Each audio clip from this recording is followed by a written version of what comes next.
Let's talk afterwards. Oh, I need to change my strength back to 18. That's sad. It is. Do you though? I am sad.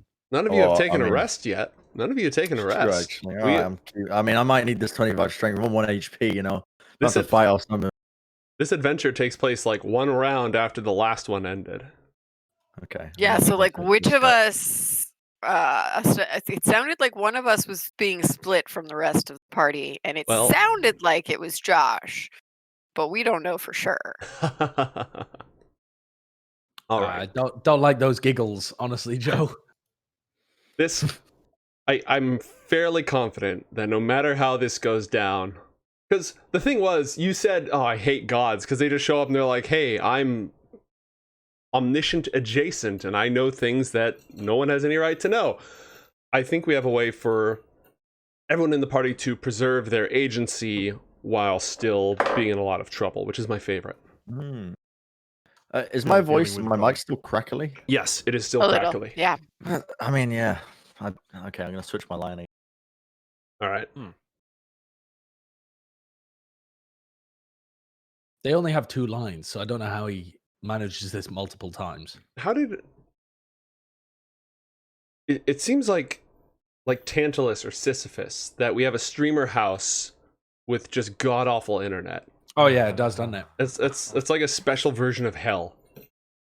Yeah, they're all experiencing it right now. It was I like to think of it as my own little social experiment that I set up at the beginning of this year. Let's persuade 7 men to live in a house together and then give them dog shit internet and see if they kill each other by the end of the year. Hello? You're talking about social experiments in our house. Uh-huh. Yeah. The whole step 1, get everyone to live in the same house with dog shit internet. Step 2, for Kurt to burn the whole house down. Yeah, we've reached that point a couple of times. Is Kurt just absolutely... Is it still crackling? No. It's better, and you're less pixelated. Before you were very, very blocky. Right, because that makes sense. Because originally they were like, "Oh, it's crackly," so I switched over to the line where they're currently still streaming. Crackly. Yeah, no one else is streaming. There's only one person streaming in a house. So they're doing a cross stream or something, right? Your voice is crackly. Is it the mic cable? I don't think so. No, it's normally the internet whenever they have this issue. Oh. And he's gone. Bye, Bren. Oh, bye. Oh, and he's back. Hello. I just disconnected and reconnected. Have you tried turning it off and on again? Is it fixed? Sounds better now, but it's just an intermittent thing. Yeah. I don't think it's that bad. It's definitely It's better. not terrible. We can understand you. Yeah. I think we're in better shape than we were before. So it's Goliath speak. Exactly. True. Yes. It's the Goliath accent coming out. Why did Goliath speak in a higher pitched voice? Oh, hello. Why, dear Olica? You too speak river. Wonderful. Yes. That's just how rivers sound. All right. Is everyone logged into D&D Beyond and to Roll20? Does everyone have all their respective ducks in a row? Ready to go? Many ducks, 1 row. Yes. All right. The village of Hrydur, home to the Arakokra and the Arai, desperately fleeing the power and wrath of a god who seeks dominion over all the Sky Kingdom, is gone. Blown away on a Shiroko wind by the hand of the Sovereign of Flame himself. It takes with it bodies of its defenders, whose blood was spilled by the shining blades of Terra Nimbus, both in the hands of the servants of Vindur and in the hand of one who opposes him. The quest for the Book of Dawn is left then with Sin, the Sovereign of Flame, who has given them a dire warning. They have been betrayed. But who's betrayed them, he did not say. With one sweep of his hand, a wave of flames engulfed the quest, and it seemed as if their very vision, the scene before them on the lids of their eyes, was consumed with fire, burning from one side over the other until it obscured everything. Or at least that's what most of them experienced. Above them, still in the clouds, watching the village of Hrydur fly off at rapid speed into the distance, is Allan O'Dale. who invoked the Sovereign of the Skies and summoned the forces of Terra Nimbus, instigating this battle in the first place, who heard the voice of the Sovereign of Flame telling the quest that they had been betrayed by one of their own. Allegedly. Allegedly. I mean, he said that. Just because he said it doesn't mean it's true, right? Allegedly. Yes. So, Allan, a wave of flame is rising from above, and just on the horizon, closer than that actually, a massive peak of clouds bursts through from below. And at its height is a shining marble spire. And as it rises and rises like a mountain, with towers and walls and fortresses and terraces, unbelievably huge, the fortress of Terra Nimbus, the home of Vindur, Sovereign of the Skies, appears before you, just as you had originally hoped. Fantastic. Sounds good, that. How far away am I from the others? From the others? Do I even know where they are? Well, they are obscured from your vision by a rising tide of fire. Ah, balls. See, Allan is very self-centered generally, but he's not a moron. He realizes that he has essentially been hard carried through this entire quest. So he's not a big fan of going off on his own because he'll just die. But he doesn't really want to get exposed at the Sky Kingdom either, or at the Court of Stars. Is he more of a coward? No, I think he would. I have an eagle at this point, right? I still have an eagle. Yes, I think I stole somebody else's after mine got eaten by the rock. Yes, you still have an eagle. I'm gonna head for the Fortress of Terra Nimbus. Okay. All right. It was my eagle. You stole my eagle. Well, you say You know, human, property is difficult to ascertain. It's Possession. Possession is law. 9/10 of the law. What I don't even know what that phrase means. something. You're a vulture now. Vultures can't really own things. Also, that's fair. All right. So, to be clear, the wave of fire will take you to the Court of Stars, and the eagle will take you to Terra Nimbus, and you can do either. And you're going to go ahead and fly towards the fortress? Yeah, I mean, I don't know that the fire is going to take me to the Court of Stars. It's a big fucking wall of fire. I'm kind of not on board for that, and also don't want to go to the Court of Stars anyway. So yeah, I'm going to go to the Terra Nimbus. All right. Oh. Joe's like, well, didn't expect this. I mean, I didn't expect this last session, but I've had some time. I've got some stuff ready up for that. I foresaw this as a possible eventuality. As you approach, go ahead. Sorry. I was going to say this is going to turn as a Metal Gear Solid shit, where you're trying to talk your way through the fortress by yourself. You've only got your tongue. You don't have any weapons. That's kind of his element, though. True. Yeah, he would be in his element. I've got my hat of disguise from Jonathan's corpse. Got the bag of holding still. He does have the bag of holding. And the When in ass doubt, you snake. could just throw handfuls of coins at them. Yeah. Shut up and take my money. Bribe my way in. Okay, so you have the snake, and you're going to fly towards the rising mountainous stronghold. Yeah, I was told that that's where the relic is. Mm-hmm. That there was nothing at the Court of Stars for us, and that they are making a foolish decision by heading over there. I was also told that I would get exposed if I went to the Court of Stars. Mm-hmm. So, yep, I'm off to Terra Nimbus. Were you told that Mama Shimada just gifted 5 subs, thereby triggering the first act of God of the evening? Because that also just happened. Ah, snake. All right, Josh, why don't you do me a favor and roll 1d20? I would love to. 20! A nat 20, bro! No way. First roll of the night, nat 20. I don't know what it does. It probably dooms us all. Is that supposed to be good? It should be. None of you have seen the table. None of you have seen the Act of God table. I will I don't say... believe we've ever rolled a 20 either. No, you haven't. I would have remembered that. Every number... every number corresponds to a different deity or higher power of some sort. You know, if I was Joe, I would have structured it so it's like something big at 20. You know, Well, something good. I would have structured you it so would, that something Joe. real helpful at 20. Something specifically helpful for getting into fortresses. That's how I would have set up the table. Yo, Ash, let me give you this windsock for your mic. Thank you. What was I going to say? Yes.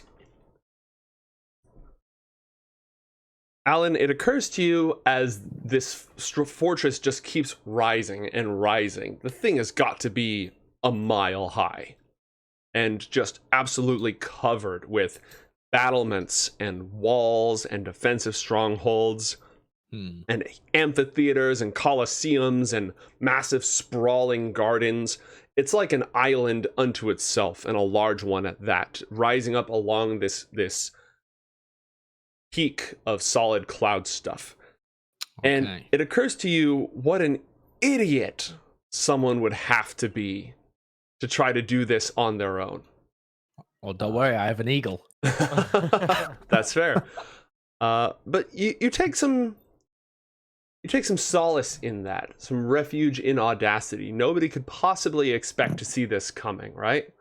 The defenses were built for large battleships, but a single-man fighter could penetrate its defenses. And Yeah, Ryder already ran away. You know? This is some Star Wars reference. So up the Death Star. and you feel confident, you feel cocky, and you gain 3 luck points. Ooh. Have you ever had the Okay. lucky feat before, Josh? No, I've never taken it. Dude, that feat's broken. Didn't Bren use that in the kind of other is. campaign we played with Doa? In I Doa's think with campaign. Doa's, yeah. Mhm. Yes. And it made Doa Okay. cry.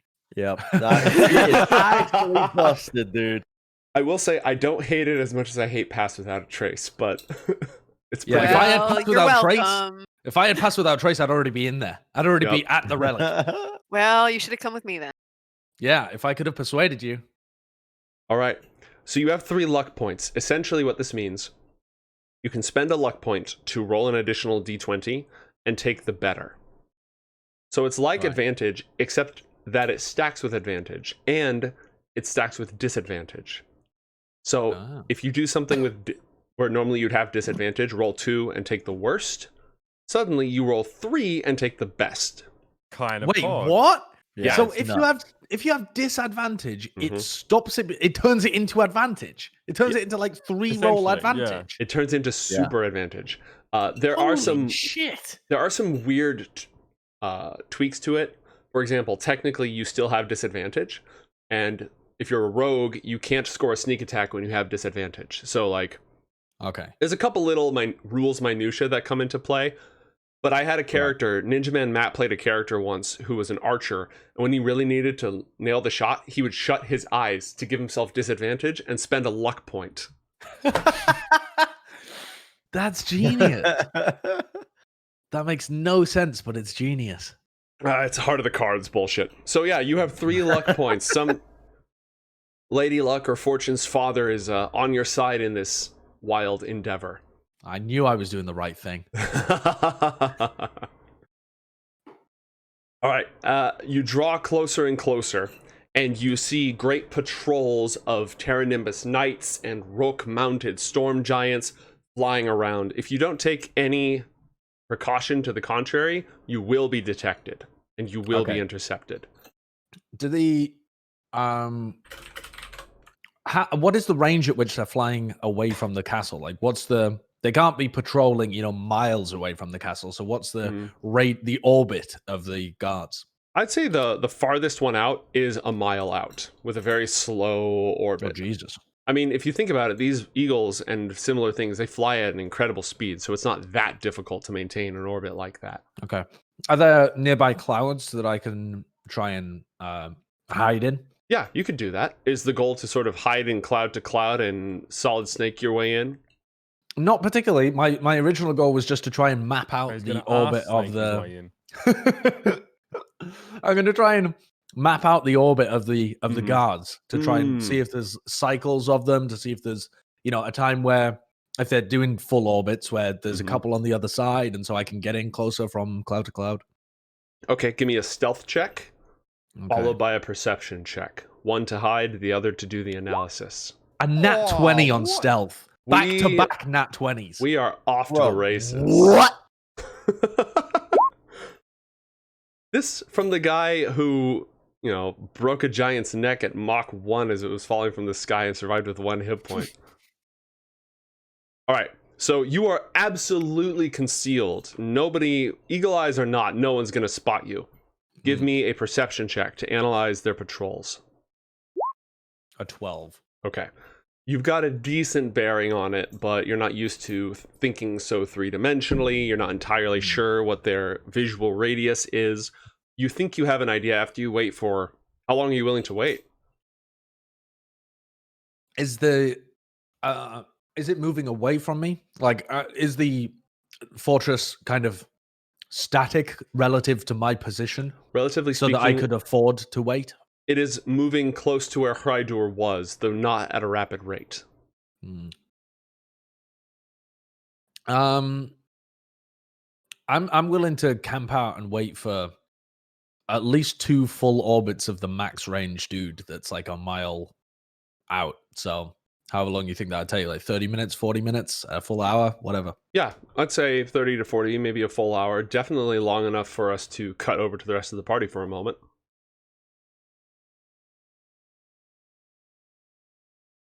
All right. We out here.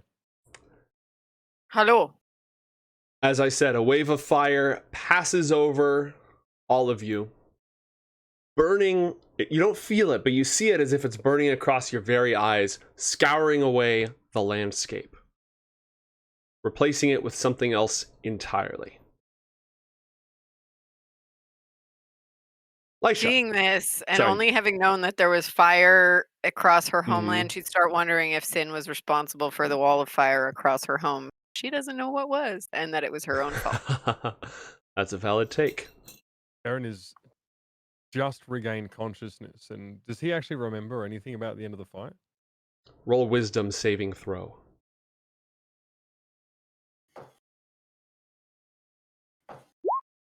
7. You do not. Okay.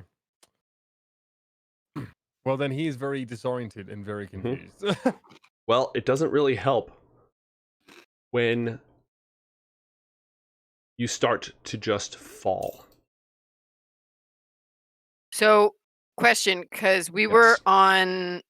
Did my spell disappear then? Because both Eren and I were riding vultures, and I believe Thoras was riding the same eagle as Alika. Yeah. Not anymore. We've fallen. Lysha, Can't you're get not up. falling.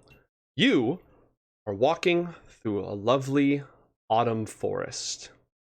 Beautiful Oh, how leaves rain down in reds and oranges and yellows like embers from a bonfire. There's a little bit of dust in the air that catches the golden light of sunset as it falls through the forest. And in the distance, you can hear the music and songs of the Huldra of your homeland. Eren. Am I alone? For the moment, yes. Eren, you are falling. Shit. Shit. Okay. Yeah, I mean, Eren is no fucking idea what's going on. He's just woken up inside a column of flame, so he probably thinks he's dreaming or some shit, you know what I mean? He's probably going with it. He's like, this is fucking great. Roll a strength saving throw.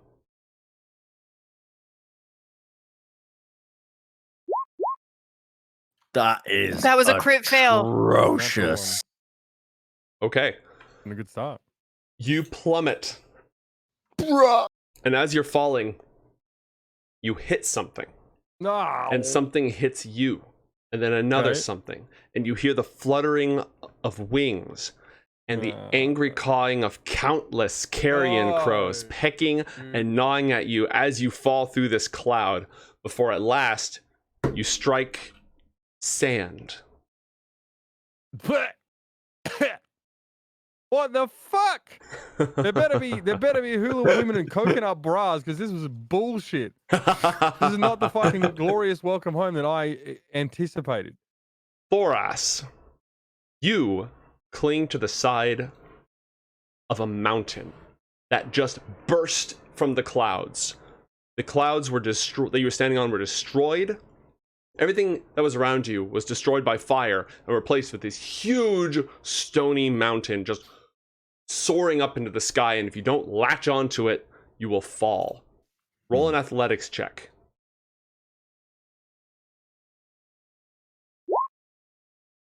Thank God I still have that fire giant's blood in me. Yes. You dig your fingers into the rock and you feel as that fire giant strength courses through your veins. You feel the rock crunching and grinding into dust as imprints of your fingers grind their way into the very living rock, and it pulls you upwards as it rises.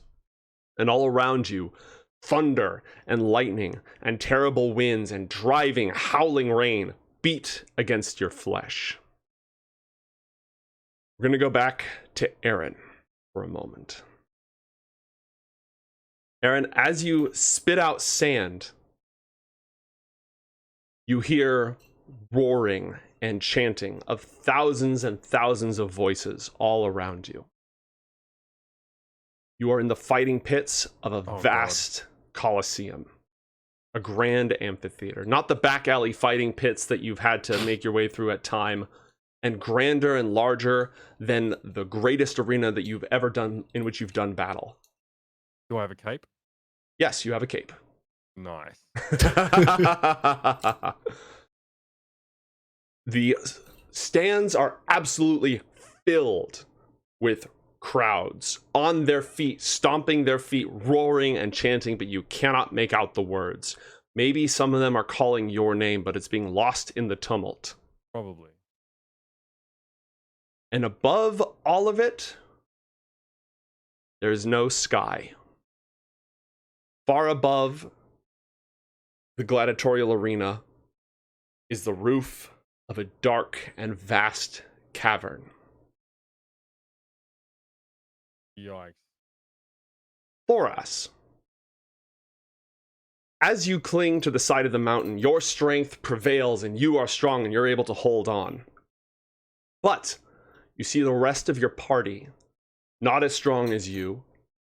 They try to scramble on. You see Lysha and you see Eren scrambling on the rocks, but falling. And as they fall and come to a slide, some of the rock breaks away and collapses on top of them. That's on one side. On the other side, you hear shouts of many voices. Far down below you are other Goliaths, all of them heaving and straining in the rocks, their hands slipping as the rain makes the rock mountain slick, some of them shuddering as the wind or the thunder buffets against them. You are higher than any of them whatsoever.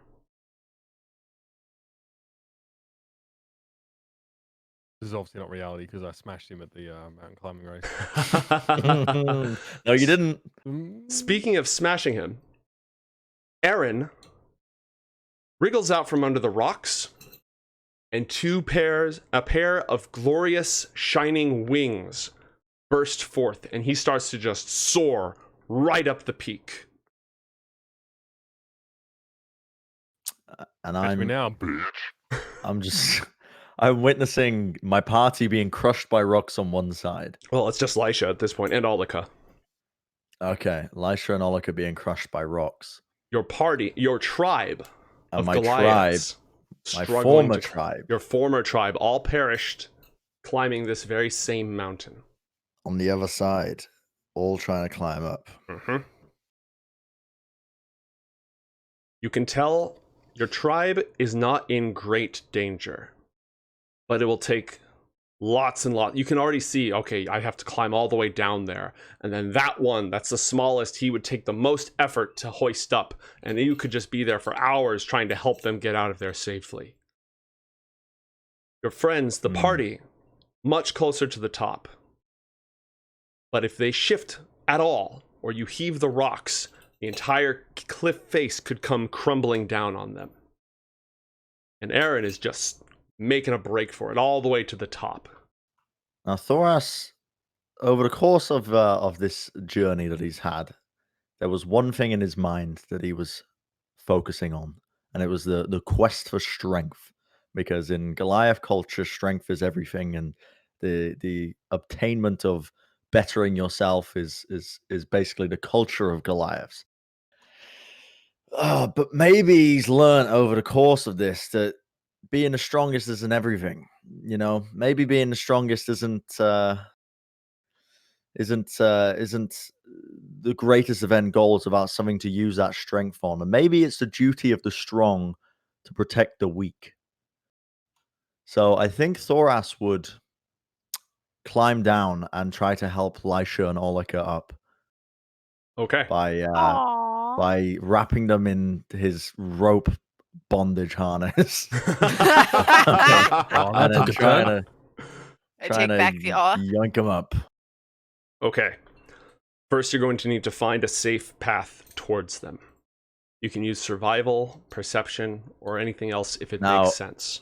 Go ahead. Goliaths are mountain-born as a racial trait, so we do not suffer penalties for being in high altitudes or cold climates. Excellent. Which would help to a degree. It would. Despite the rain and the storm crashing against you, you don't have disadvantage on this check. Survival or perception, your choice. Survival or perception. We'll go with perception. A natural 1. That ain't good. That ain't good, bro. Oh no! The path is fraught with danger, and you can hear Eren shouting his triumph and taunting you as he just soars right up the mountain. It's very distracting. And in that distraction, you stumble, you misjudge your jump, and you can feel, as you make just the wrong step, the rocks crash and tumble, and a few stones skitter out from beneath you, and the whole mountain cliff face above you shifts and groans. You're able to get there closer, but you are very close to setting off an avalanche. Once you find them, you see Olika is dangling from a rope that is pinned under a boulder that Lysha is also pinned under. So she's dangling off the cliff face, and if you lift the rock, Olika's going to go flying off. What do you do?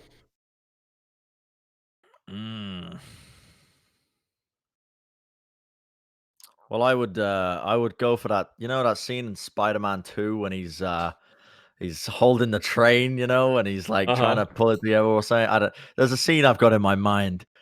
I think, despite the fact that does Thoras supposed to have disadvantage on the rolls for being exhausted here? Yes. Okay. Fuck, dude. And I was going to give you disadvantage for trying to get everyone at the same time anyways, and I'm not going to give you double disadvantage, so you might as well go for it. Yeah, I'm going to try and get everybody. I'm going to try and basically wrap the rope that Olika is holding onto around my arm, whilst the other arm is being used to shift the boulder over. Okay. And pull it away. Roll an athletics check at disadvantage. No, fuck. Still got that strength, though. Yep, still got the strength. 12. Plus 10.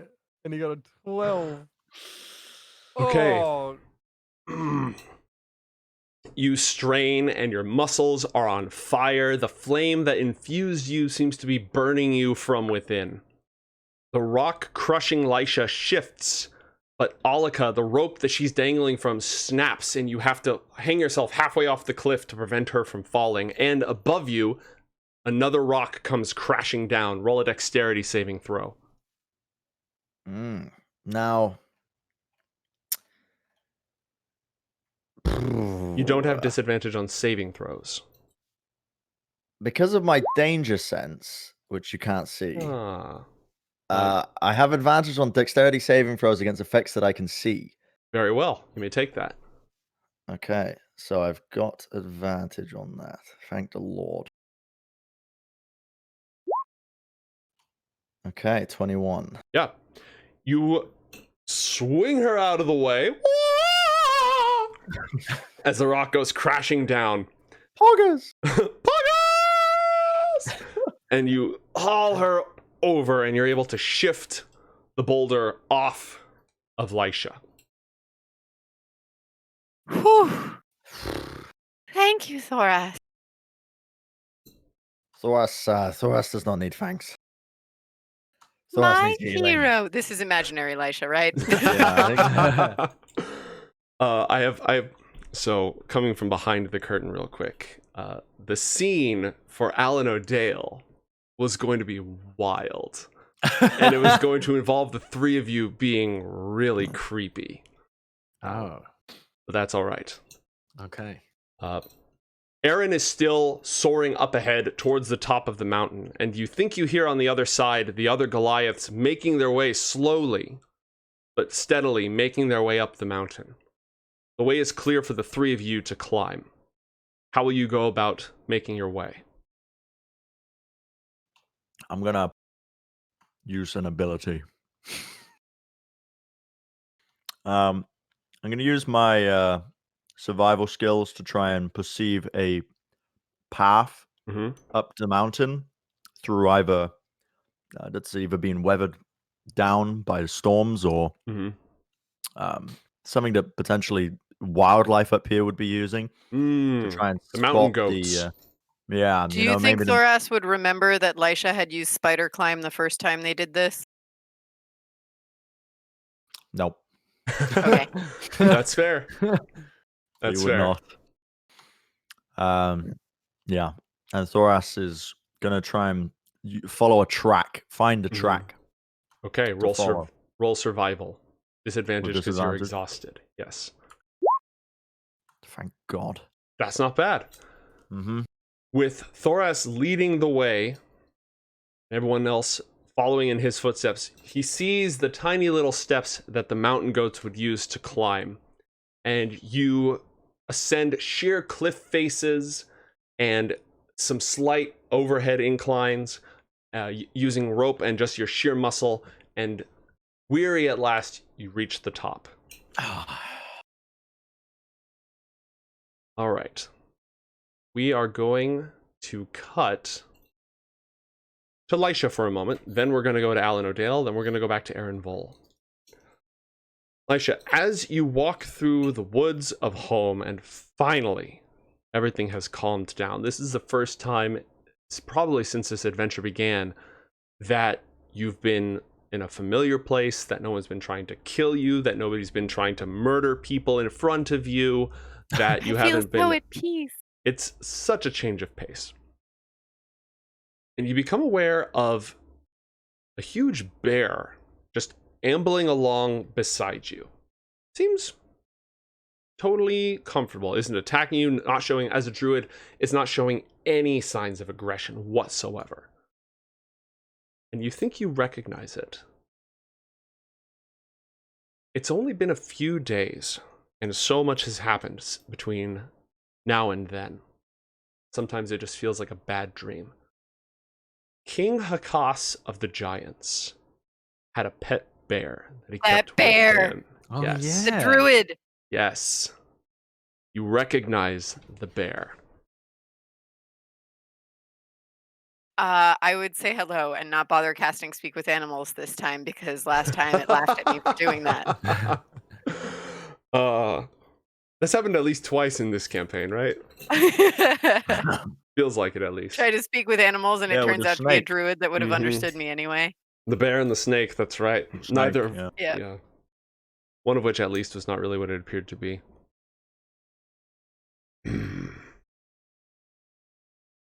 Lysha, why are you with these noon children? Why do you care who rules them? Because I care about the good of all living things, and I thought our leaders cared, that I saw this through. If they have a strong king, they'll be sure to march against our lands as they've done in the past. The stronger they are, the more they'll want from us. Do you not believe in the good in them? I believe it's best kept at a distance. I believe it's best kept not too big for their britches. Controlled. There is much chaos coming. And if we do not stop the chaos before it reaches them, we may not be able to stop it before it reaches us. Then what are you going to do if you find the book?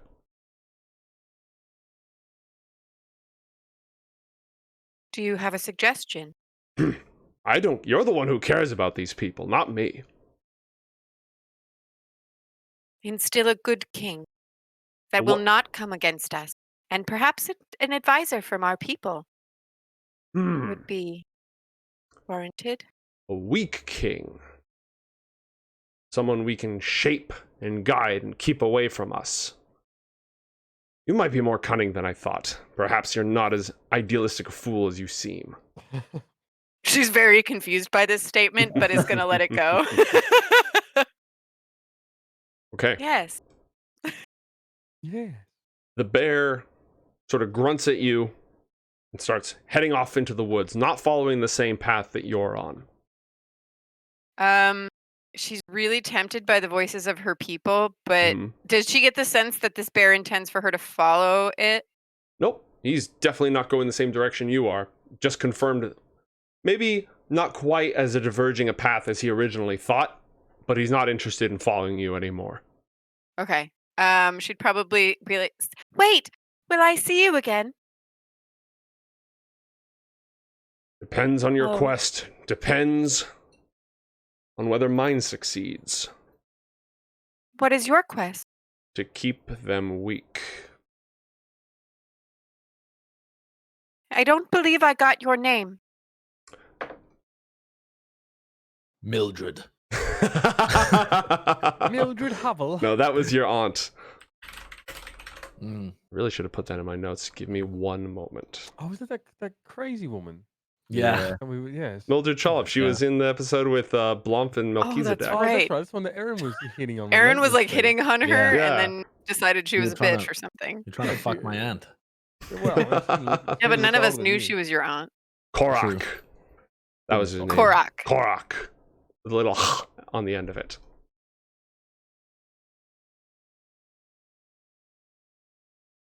And as Be you well, Korak. She'd continue on towards the voices of her people. And as you go, the woods get darker and the sun gets lower and the trees are less inviting, their branches more bare, leaning in along the path as the sun continues to set. And the songs of the Huldra of the Autumn Court give way, slowly getting quieter and quieter. And instead, you start to hear pleas and cries of terror. Begging. She'd start running towards them. Okay. You hear an old man trying very hard to get out of navigating a ship across a lake. He's retired long ago and it's not for him. Oh no! Oh And my god. You hear a young, terrified boy panting as he runs through the woods. And then his flight gets cut short. Gives out a little choke. Then he dies. War's not for kids, you know. Lysha didn't do that one. You hear a man in armor dragging himself against a tree, wheezing, before that noise is replaced by and gurgling as his throat is slit. Wait, Lysha thought that one survived. Allan killed him? You didn't hear that. Death and destruction and slaughter of all the people in your wake who may or may not have deserved it. It's all very, very loud. Semantics, really. Lysha's crying. But she's still trying to get to these people. She thinks she can save them. Okay. Whatever voice sounds the closest. Roll a wisdom saving throw.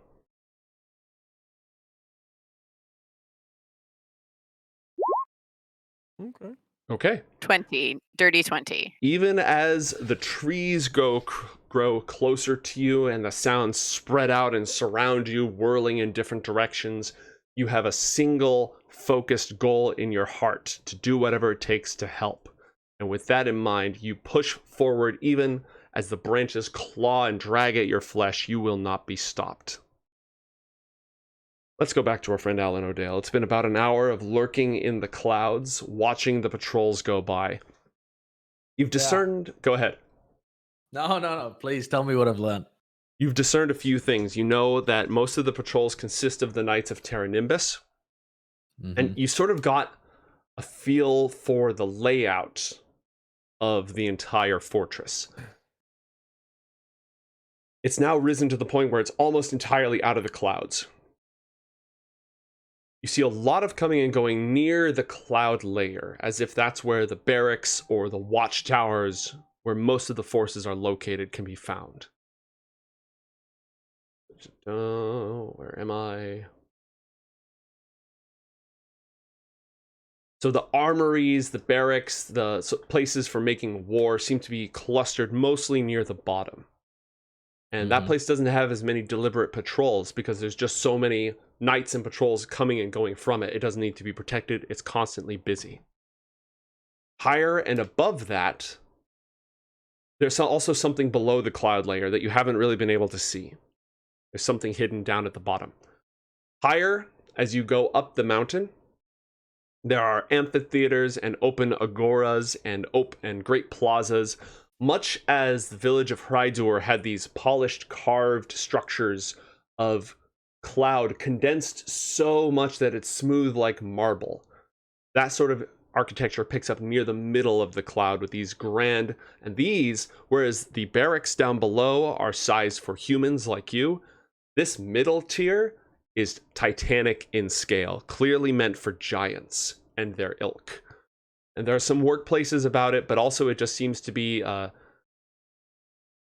little bit like, not fully luxurious, but not just there for form. These are living quarters. These are where great and powerful beings, highly convinced of their own wisdom, dwell and ponder the mysteries of the universe.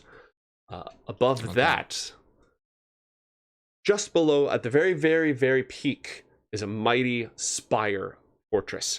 And this is it's wreathed with lightning and patrolled heavily. This must be the throne of Vindur himself. Just below that, right before it narrows to a peak,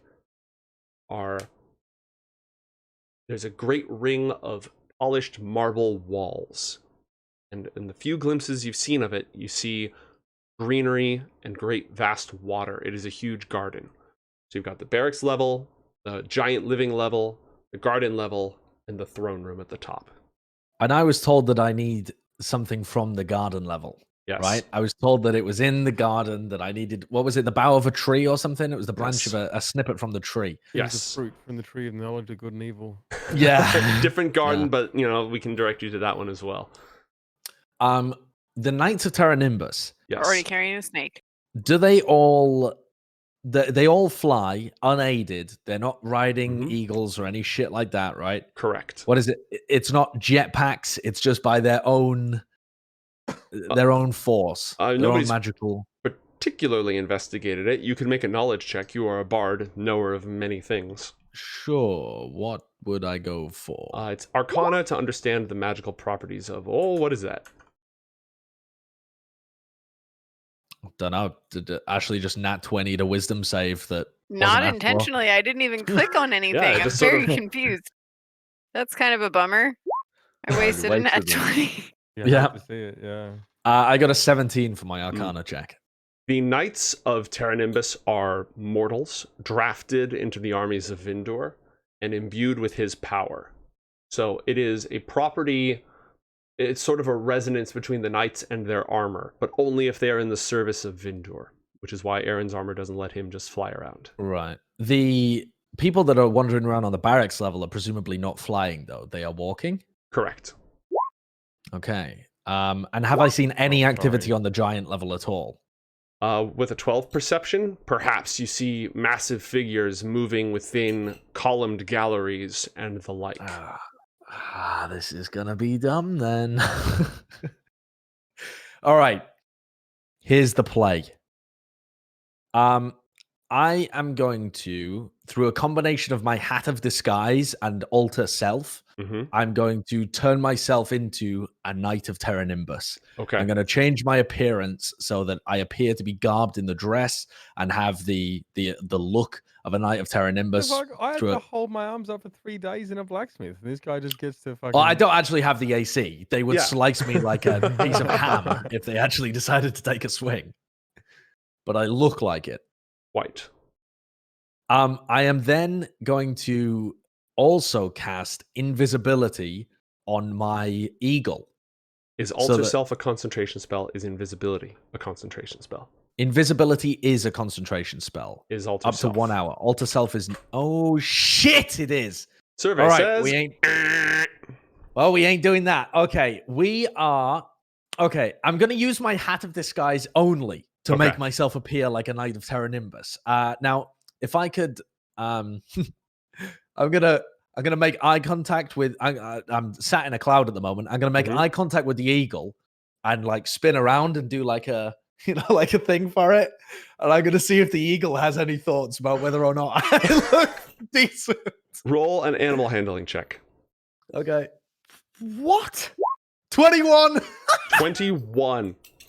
The eagle shrieks as it sees the hated oppressors that it has been trained its entire life to battle against. And it rises up. Now, you rolled an excellent animal handling check, so you can either be mission accomplished, get the fuck out, eagle, or you can be, no, it's fine, it's me, calm down. I'm gonna stop the Hat of Disguise. And kind of rub the eagle on the beak and be like, no, don't worry, little eagle, calm down. It's just me. And then I'm gonna hop back on the eagle's back, and I'm gonna do it again. I'm gonna use the Hat of Disguise to disguise myself. Because if the eagle was convinced, then fuck it, other people will probably be convinced as well, won't they? Everyone's about as intelligent as an eagle. That checks out. And I'm gonna cast invisibility this time on the eagle. Okay. So that's a concentration spell. So everyone is gonna see a knight flying, just sort of, bow-legged, just... Maybe he's riding side saddle. I'm going to. So, what is the posture of the knights while they fly? They just look like they're stood up. Superhero mode, but not superhero not like mode? this. Just like Superman, like Goku would fly. So lay on your stomach on the back of the eagle. But with your feet together. I'm going to. And hold it. Then you're just flying like this. I'm gonna ride side saddle on the eagle. I think that's so the they best just see option. Basically semi-seated. I'm gonna be in a bit of a crouched posture. Okay. And I'm gonna be kind of flying sideways. And my aim here, as I approach, is to. Did you say the garden was particularly well guarded? Well, it's surrounded by a 30-foot marble wall. You haven't seen its guards yet, but you haven't gotten close to it. We are going to go for... Have you never seen any Western movies, Josh? You should be standing on that eagle's back and trick riding. I've seen how your trick riding athletics went on top of eagles. It leading to you nearly dying. I don't have a rod of immobility. I am going to go for the giants level, because the way you're describing it, the garden is essentially inaccessible, right? There's no windows to the garden. Well, I mean, here's the thing: a 30-foot tall wall isn't that big of a deal if you can fly. Sure, but above it is a spire. So I thought you meant the wall connected the spire. So imagine it's just a wall with an open roof. So imagine the mountain getting narrower and narrower, and at the very peak, rising from the peak, is the throne room of Vindur. Right. And farther down the peak is this wall surrounding. So like if you were just climbing straight up the mountain, here's a wall, can't go any higher, but it is open. The thing is, if you go above it, you're going to get into the throne room area, which is the zapping level. You can try to sneak your way past it. You can try to talk your way through it if you look like a knight. I'm definitely going for the garden level then. And what I'm going to do is I'm going to try and approach the giant area and get within 500 feet of the wall. That's my aim. I'm not actually trying to fly over the wall. I'm trying to approach it as stealthily as possible, as low down as possible, away from the highly patrolled upper areas, until I'm within 500 feet of this garden area. Okay. And then man's got a plan. All right. Couple of moving parts here. First off, chat, we hit a 20 sub active god. I have opened a poll. Since the last one hit on sort of Josh's turn, that one just affected him. I will, if chat really just wants to hit him with another one, vote for who's going to be afflicted by the active god. Afflicted, aided, we'll see. What I need you to do first off is, this is a pretty complicated maneuver. You need to roll to fly casual. Roll animal handling to fly casual. Fly casual. Yeah. Fly cool, you know. Exactly. Don't react. Whoa! I'm gonna use my luck. All right. I'm gonna use my luck in order to fly better. That's a 16. Yeah, there you go. We've got to go for that. You've used one of your luck points. Yeah. So- The eagle starts dipping and weaving all over the place, and I'm like, "You little beggar!" And I kind of tap him on the head, and I rub his head. He's got a lucky spot just behind his ear, and I just massage it, and he feels a lot better. Yeah. Here you go. And you're good. Yeah, and then All I right. say, "Shut the fuck up! You're invisible." Shush. This is stealthy. All right. Next, you're getting closer and closer to the patrols. Groups of knights led by a mystic knight, much like the ones that you fought earlier, the ones who can throw magic missiles and all sorts of magic. Roll a deception check with advantage to appear and act completely normal, even though you don't have a patrol of your own. 20. Oh, well, it's a good job I rolled with advantage. I got a nat 1 on the second roll. 24. All right. You are within 500 feet of the wall. You've passed a few patrols who just didn't even look at you. They just kept going. Okay. I am going to pull out the snake. Oh, well, I'm going to make sure, first of all, that there's no patrols directly looking at me. I'm going to try and find an opportune time when nobody's paying too much attention to pull a snake out my ass. Okay. The ass snake has been deployed. Okay, so I'll pull it out, little ass snake, and I say to the snake, "Look, the garden there, is that where the relic is? Inside there?" Yes. The golden bow. How do I know what bow is the golden one? Now, apart from the obvious, it being golden. It's fairly obvious. But it grows at the center of a lake as still as glass. Any traps that you know of? Any mythical beasts guarding it? Any more information is very helpful, Noah, of all things. Yes. It's kind of your job. You must pass the 5 blades of the Sky Sovereign, his most trusted knights. Right, yeah, okay. This is the kind of thing that should have been mentioned while we were hanging out in the cloud. What do you mean by pass them? Like I have to defeat them? You must pass them. They forbid entrance to the garden. Vanquish them, deceive them, sneak past them, but beware, each of them has a very keen sense, and there are 5. Do you know where they normally are? Yes. Are you going to tell me? If you pass through the gate, they will not be warned. They stand before the gate. If you pass over the wall, they will know immediately.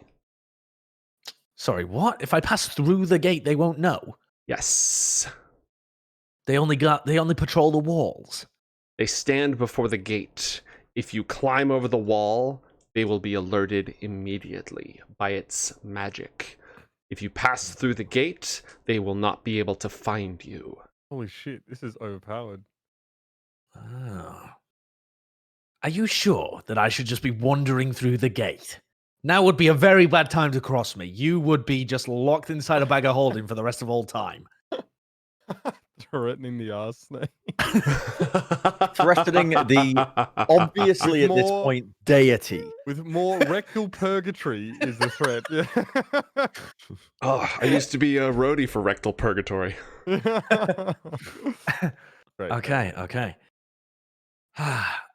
Any There more is- advice once I wander through the gate? I don't think we'll be able to have another conversation like this.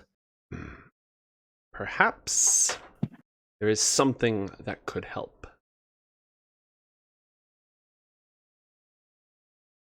I can spit it out. teach you to steal shadows. Huh? Steal shadows, eh? Yes, from the slain. From the slain? From the dead? Yes. Oh, good lord, you are a shifty little fellow, aren't you? God, this sounds essentially so bad. Elaborate? It sounds interesting, but this is not normally the kind of magic I dabble in. There are older songs than you imagine. Hmm. If you slay a foe or see a creature perish as it passes from this world into the underworld, there is a brief moment where the right song can steal its shadow and bind it to you. And if you learn this song and steal its shadow, you can become them, mind and body, for a brief period of time. That sounds like some dodgy shit, ass snake. That sounds like some dodgy necromancy shit. I don't Don't be a normally little dabble with bitch, that. O'Dale. How will the 5 blades of the sovereign know you're lying if you are telling the truth? If you are speaking with another's voice, thinking another's thoughts? That also means I have to kill people, ass snake, and I ain't very good at that. Your track record indicates otherwise. Fair. Why do I feel like Snake is courting Allan, grooming him into his own little Yeah. personal right-hand puppet? Yeah, I feel like it. I feel like a little puppet. I mean, I guess having him up your ass is some form of escort.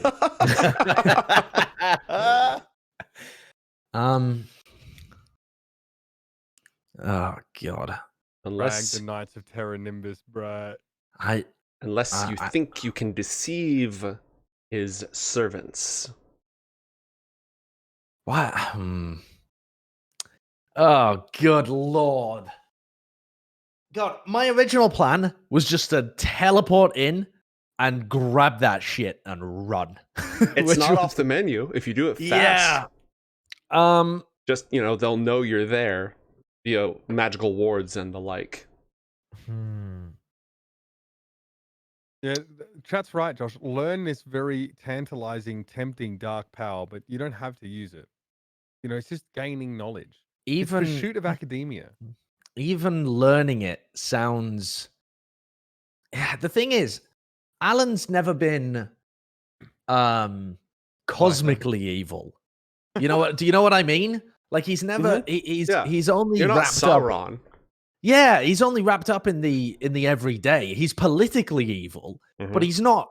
He's not trying to bring souls back from the underworld kind of evil. How That useful. crosses a line. Yeah, but politically speaking, how useful would it be to be able to frag a guy, then be that guy, God, incredibly useful. and know what they know for a short period of This time? is the slippery slope, I think, that causes people to become Sauron. Yeah, yeah. This is what Sauron was like at the beginning. He was just a nice little bard.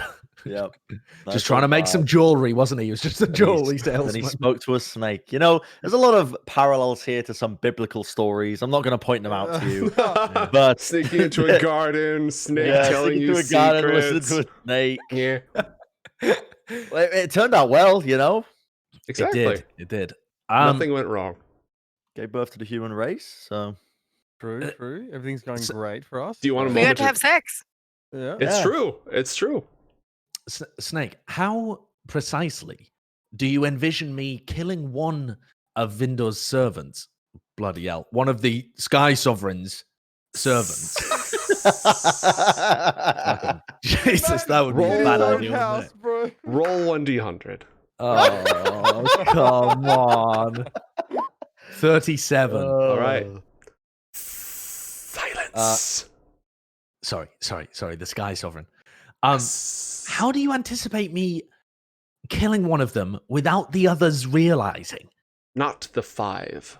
A lesser, a thrall, a pawn, someone weak, but someone who belongs. And what possible reason would they have to collect such a powerful relic? I think that my powers of deception may be better than some plebeian knight's ability to weave the truth. I am a master politician. I'm going to thank you, Snake. I will ponder on what you've said. And I'm going to try and approach the gate as slowly and carefully as possible. I'm now in like full stealthy mode. I'm not trying to so much fit in. I'm trying to take a look at what the scene looks like around the gate to make sure that it wouldn't just be suicide to walk in directly through the front doors. Fun fact, one of the other campaigns that I've been running on this channel, they literally never do that. They just go in.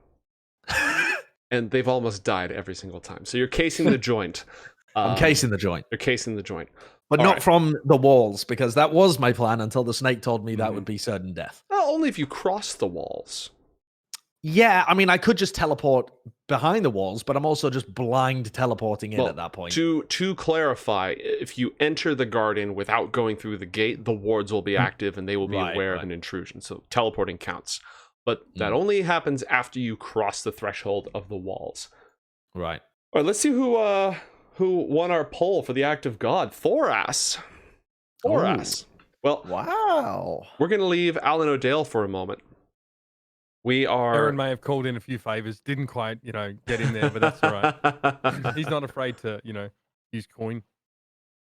All right. Yes. The pay to play was appreciated, even if it did not pan out. I had bits, man.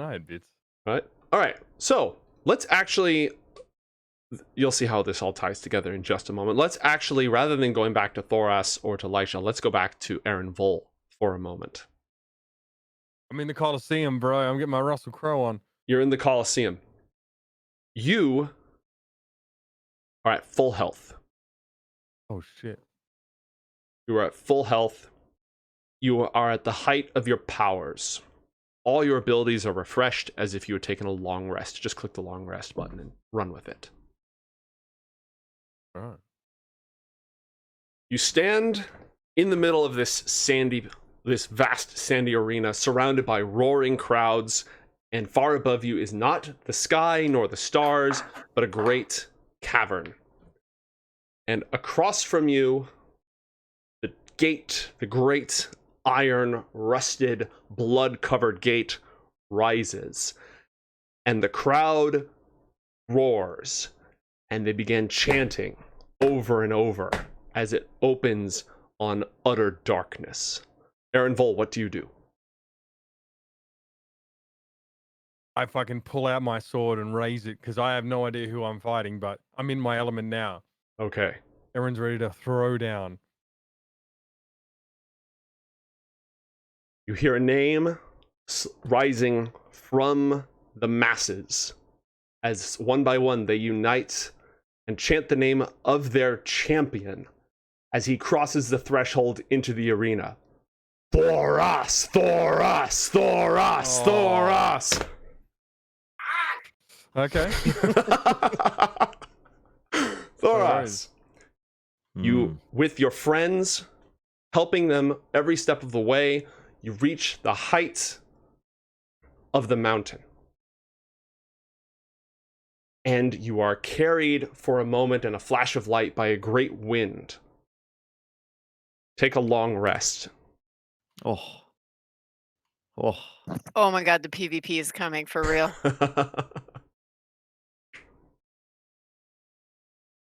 The light is replaced by darkness.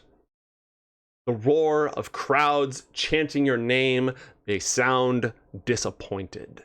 They sound like jeers, taunting you, rubbing your name in the dirt.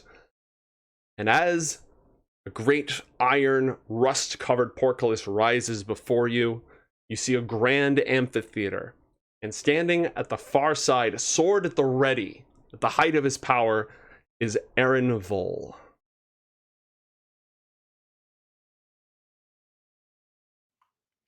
Eren! We know each other. He's a friend from work.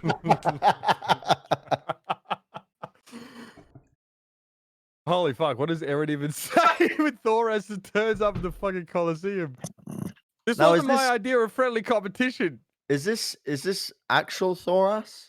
Or is this imaginary Thoras? You are aware of this. You are experiencing this. You do not know what anyone else is experiencing. I don't know how much experience Thoras has with visions and alternate realities and the like. It feels very real.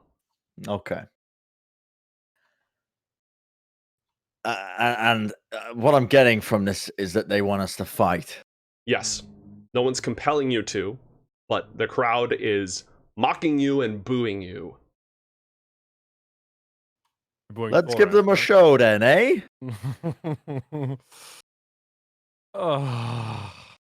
Okay. I don't know why. Yeah, well, I mean, this is what Eren does.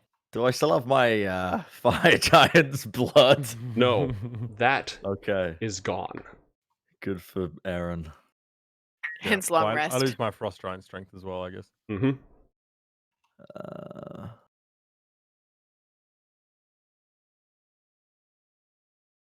Okay. We are back up to normal values. Yes, you will start, and I don't have a full battle map for this.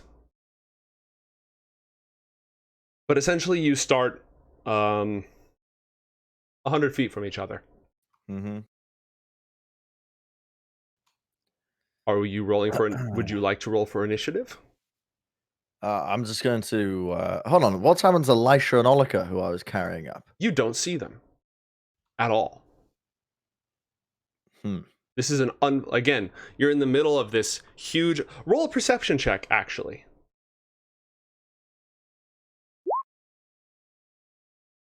$13. Eren, did you just roll one as well? I did. You are quite entitled to that. Okay. It would have been really funny if you just gone for it immediately. At the height... So, in this vast Colosseum, and I'll describe it again just so Thoras can take this in. Huge Colosseum, completely full. Everyone's on their feet, stomping. Just the crowd is going wild. You can't see their faces. They are far away. They feel so far away. You can't make out their faces. There is no sky. Above you is the ceiling of a vast cavern, illuminated with an unearthly light.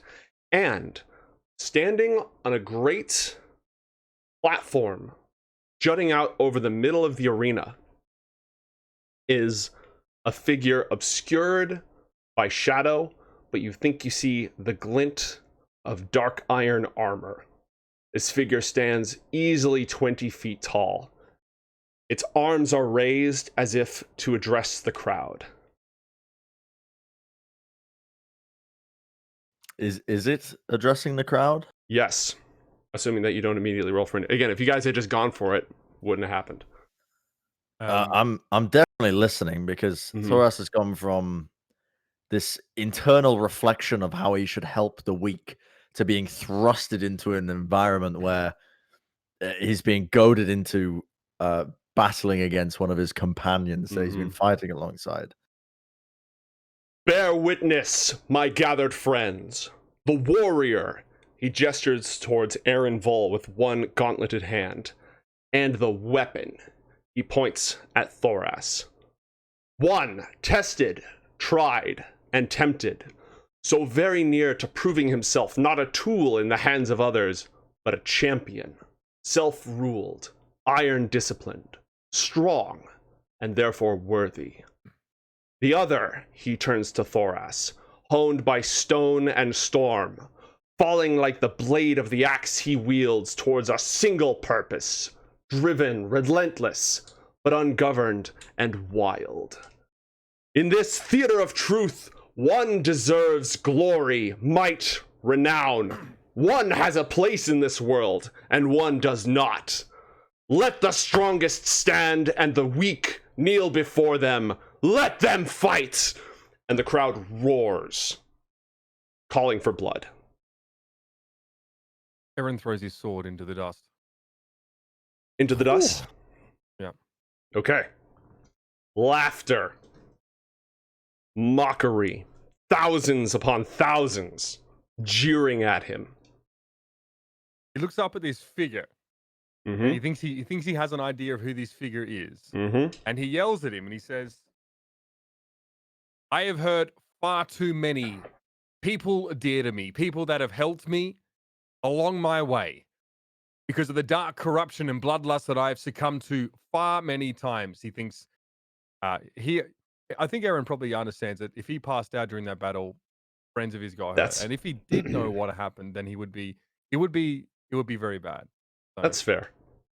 Also, Eren remembers back to the vision of, between the child and the kid that he fragged. Mm-hmm. And he actually, he flew towards the kid that he fragged. And while he may seem pretty easygoing in general, I think that stuff weighed extremely heavily on him, even more so that he couldn't remember half of it. So he basically yells this, pointing at this dark hooded figure or whatever with his iron armor or whatnot. Mm-hmm. Besides, he'd much rather compete with Thoras without the risk of him getting fucking killed. Thoras looks at his great axe in two hands, stretches his arm out, holding it in one arm, points it towards Eren, and then points it up at the iron figure as he drops his axe and just stands there in silence. Do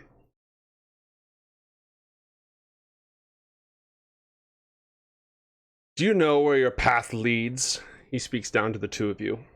The ones you seek would have you spend your time suffering, bleeding, perhaps dying and falling for the weak and the unworthy. You've constantly put your life at risk for those too feeble and small-minded to defend themselves. Quavering wails for help are no substitute for the chance of the crowds. Feeble old peasants do not compare to the adoring looks of the young and the beautiful and the hungry. Is that the life that you want to live? Constantly babysitting and ushering about sheep? This is addressed to both of you. Thoras would remain quiet for the time being. I fought in the pits for many years, and even though they were nowhere near as large and grandiose as this vision that you have summoned, I fought in those pits not because I wanted to, but because I had no choice. To show my true nature to anybody would have me shunned by every community, and to tell them what I had done to get me here would have brought even worse consequences. Thoras, would that be a big enough prize for you? As he points towards the dark-hooded guy standing above the Colosseum. As fine a prize as any. And I begin to stretch out my shoulders.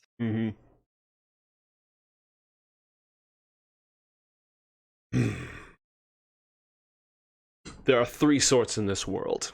The figure steps into the light as the shadow falls away from it. 20 feet tall, clad head to toe in black iron armor.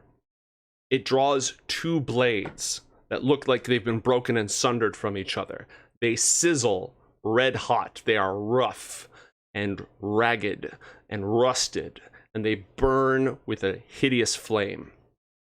Weapons, strong and mindless. He jumps and lands with a thud in the sand. Warriors who wield weapons for their own strength. He levels his two blades at each of you and the weak who are ruled by both.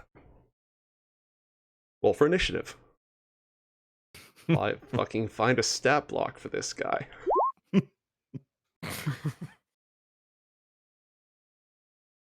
Oh, I fucked up. I didn't click on my character again. I always forget about that. Do we you probably have time. Do you want to cut to Lysha before Yeah, we start? no, this seems like a good point for it.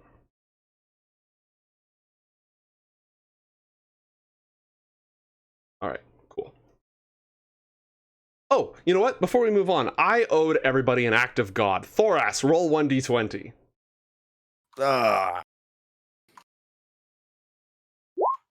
Could be good, could be bad. You never know. What do we got?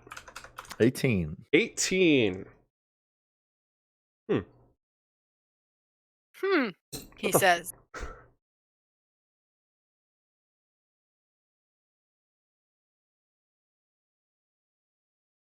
Did we summon Sin again? No. They'd be like, you motherfuckers, leave me alone, please!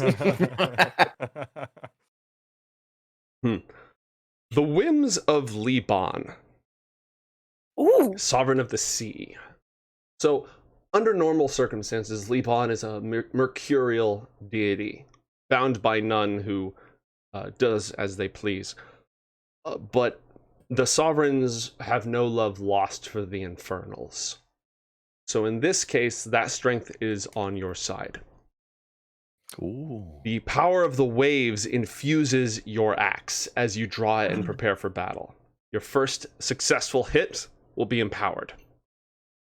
Nice. With Liban's blessing. Hell yeah. Okay.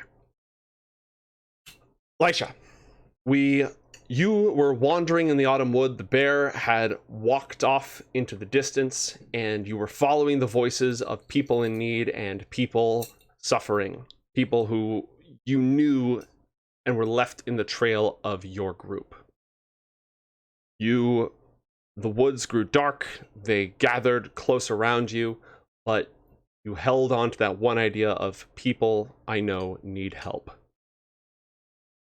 And you break into a clearing as you rush forward. Okay. Do I see anyone around me in this clearing? Any of the people who sounded like they were yelling? What do I see? You see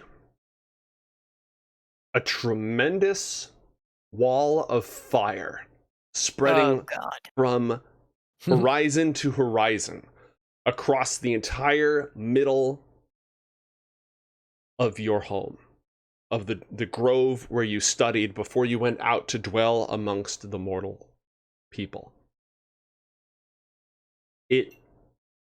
Just stepping into this clearing, the fire blasts you in the face. It drains the moisture from your lungs. It is almost impossible to breathe. Roll a Constitution saving throw.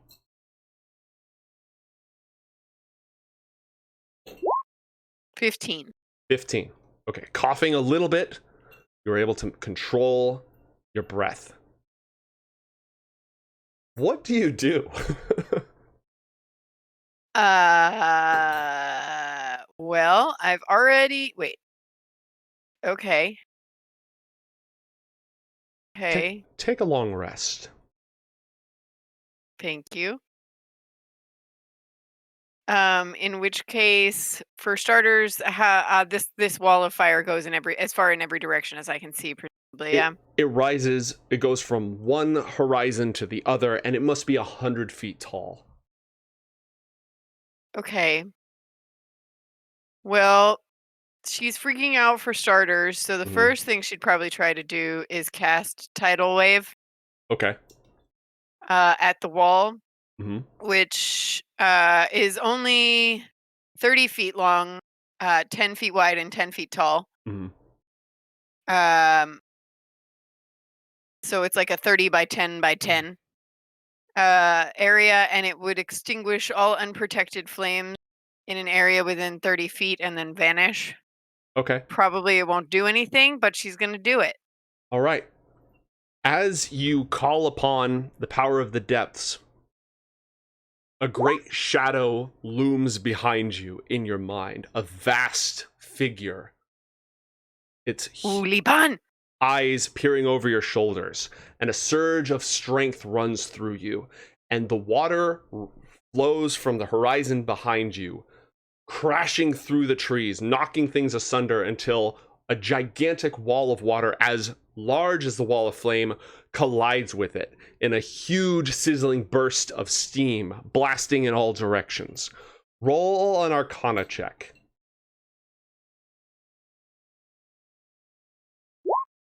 21. 21. Okay. Pretty good. You feel the elemental forces colliding, and you feel something wrong, something broken. The fire is not natural. This is not the power of the elements. This is nature twisted out of shape. And you can feel the crack running through the world that is manifested in this wall of flame. You feel the forests of Fomhar, your homeland, twisted in agony, stretched beyond all comprehension, beyond their limits. And you feel the ley lines encircling the world. You are trained as a druid to tap into these powers, and for a moment, you are able to experience all of this. Roll a wisdom saving throw. I was going to say, did my brain explode? We are about to find out. Oh, shit. 13. 13. Okay. With a +7 modifier. That sucked. The strain is enormous. This is, you're connecting to something that your mind was never meant. You're meant to be a part of the world. You are not, your consciousness, like the woods themselves that have spread all the way from Doton's Rock to Amon Karak far in the south. Your mind was not meant to be stretched this way across the world and to be one with the world in this way. But you hold on to the pain and you endure it, even as you feel your mind itself screaming, because you need to understand. You need to figure out what went wrong and how to make it right. And as you do that,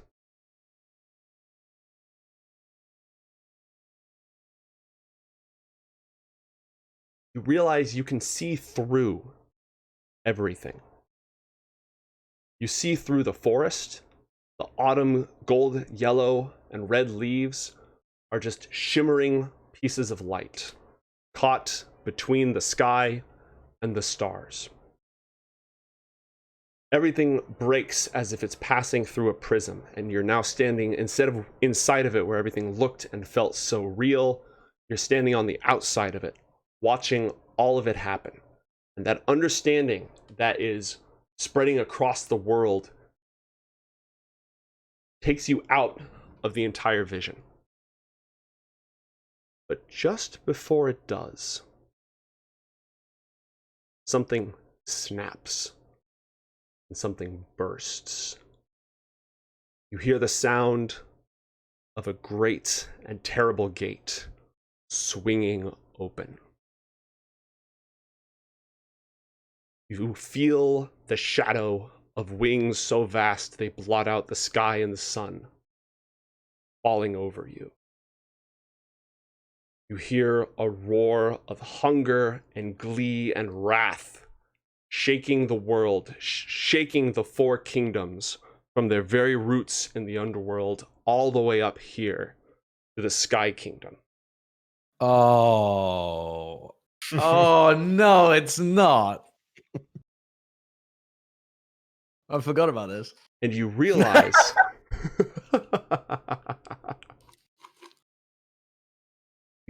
where you are. None of this, all of this that is happening and transpiring before you, it's you seeing the world from the stars themselves, from the very edge of creation, from the firmament. You are already in the court of stars. You have been there the entire time. All of this came from you, except that sound and that gate. That was real. Oh no. Let's move on, shall we? Fucking a shard along. Yeah. Just rupturing his way into the earth because some dumb senile wizard decided to blow a hole in reality. Fuck Tiberius won the stage. You guys are prick. Oh, Lord. God, who's up? I feel like Allan's got to be up now, right? Allan O'Dale, yeah. Yeah, because we just had the two of you in Thunderdome. 10-1. Yep, go, please. Now's a good time. Okay, Allan, when last we left you, you were debating the merits of fragging people and stealing their shadows. You had spied on the Garden of the Gods, and you were planning on making your move. Have you come up with a brilliant plan in that time? Well, what does the gate look like? Does it look like I'm casing the joint? I'm trying to. I'm also going to try and peek over the wall a little bit and get a not through the wall, but just peek over it a little bit. Yep. I was trying to be very stealthy. The wall is made of polished cloud stuff, so smooth it looks like marble. If the swirls and eddies and veins of color in the marble were actually clouds solidified. It is completely slick. It is unclimbable. Not even spider climb. Your hand would just slide right off of it. You definitely can fly over the top and peek in from the outside. And as you do, you see a luscious garden. There are groves of orchards of trees so tall that you would vanish beside them, with glowing fruit emanating soft pulses of color. There's a vineyard on the hills with those huge ice blue grapes that you've seen in the village of Hrydur. There are vines and ferns and little jungles and orchids so massive you could spread your arms in 1,000 different colors and they would barely encompass them. It is huge. It's probably a couple miles across. Maybe not quite that. It's at least half a mile across. And near the center, where the spire rises up, there's a huge staircase carved and polished into the clouds that goes up and up and up and up. In front of that is a lake at the heart of the garden, completely undisturbed by a single ripple. Reflected in it perfectly, you can see the spire, as if the stairs go up and down into the water at the same time, and above them, the stars. As the sun sets over the side and the stars begin to come out, you can see their faint reflections in the water. And at the heart, growing almost out of the water itself, without a landmass to see at all, is a radiant, glowing tree. Its leaves droop down like a willow, and it emanates its own light. That's got to be it. Okay. There's also, sort of near the vicinity, a lovely assortment of violet flowers. Okay. Nice. Yeah. Can I see these 5 guards? Yes, they are standing directly before the gate, which is massive. If the walls are 30 feet tall, the gate's 15 feet tall, and it's made of solid sky steel, that shimmering silver metal that the Terra Nimbus Knights use for their armor and their swords. And is it open, the gate? Just barely. And they stand... And when you say they're stood before it, what do you mean? They're stood on the outside or the inside? There are 5 of them, and they are in the Power Rangers, lineup stance right in front of the gate. On the outside, though? On the outside of the gate. Power Rangers. On the outside of the gate. Yep. All lined up. What language do these people speak again? They've spoken Common. You've experienced them speaking Common. You would know by now that the Giants here speak Giant, obviously. So that's one of the languages that's frequently used. The Sovereigns speak Primordial, though as godlike entities, they speak a few other languages. So Common would be the minions, the Mook, the lower class language. Giant would be the ruling class language. Primordial would be the holy language. Yeah. Well, your man only knows Common. Okay.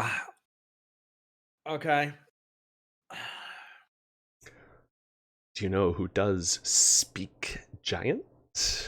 Yeah, I'm sure the fucking snake speaks every language. You know, he's the knower of all things, but I can't can't put the snake in my mouth and make it. Ooh. Ooh. Do you know where that's been?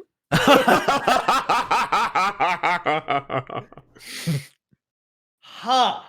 Well. My current getup, my current disguise, presumably also includes a helmet, right? There's a helmet as part of the Knights of Terra Nimbus. Yes. If I wrap this snake around my head, would we together be disguised as a Knight of Terra Nimbus, or would it look like a knight with a snake wrapped around their head? You'd have to try it. Well, bollocks. Put the snake underneath the hat. Yeah, that's okay. How big is a bag of holding? Do you think it would fit underneath my hat of disguise? It was a pretty pointy hat, right? It's like a satchel. It wouldn't really work very well. Oh, okay. Okay. Eat the ass snake. Chat says. All right. We are going to I'm gonna find a safe corner and pull the Mhm. snake out again. Little Mr. Snake. I'm approaching him very formally this time because I have a request of him. Yes. Mr. Snake, Sir Snake, Sir Hiss-a-Lot, whatever you respond to. Do you?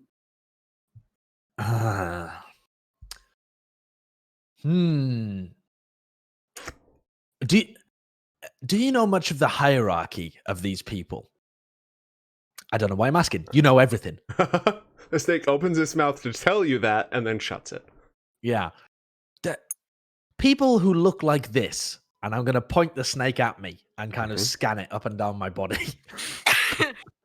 People who look like this, what language? What is the highest up language they would speak? Would any of the knights speak as Vindur would? Oh my god! Roll 1d100. God damn it! A 32. You're fine.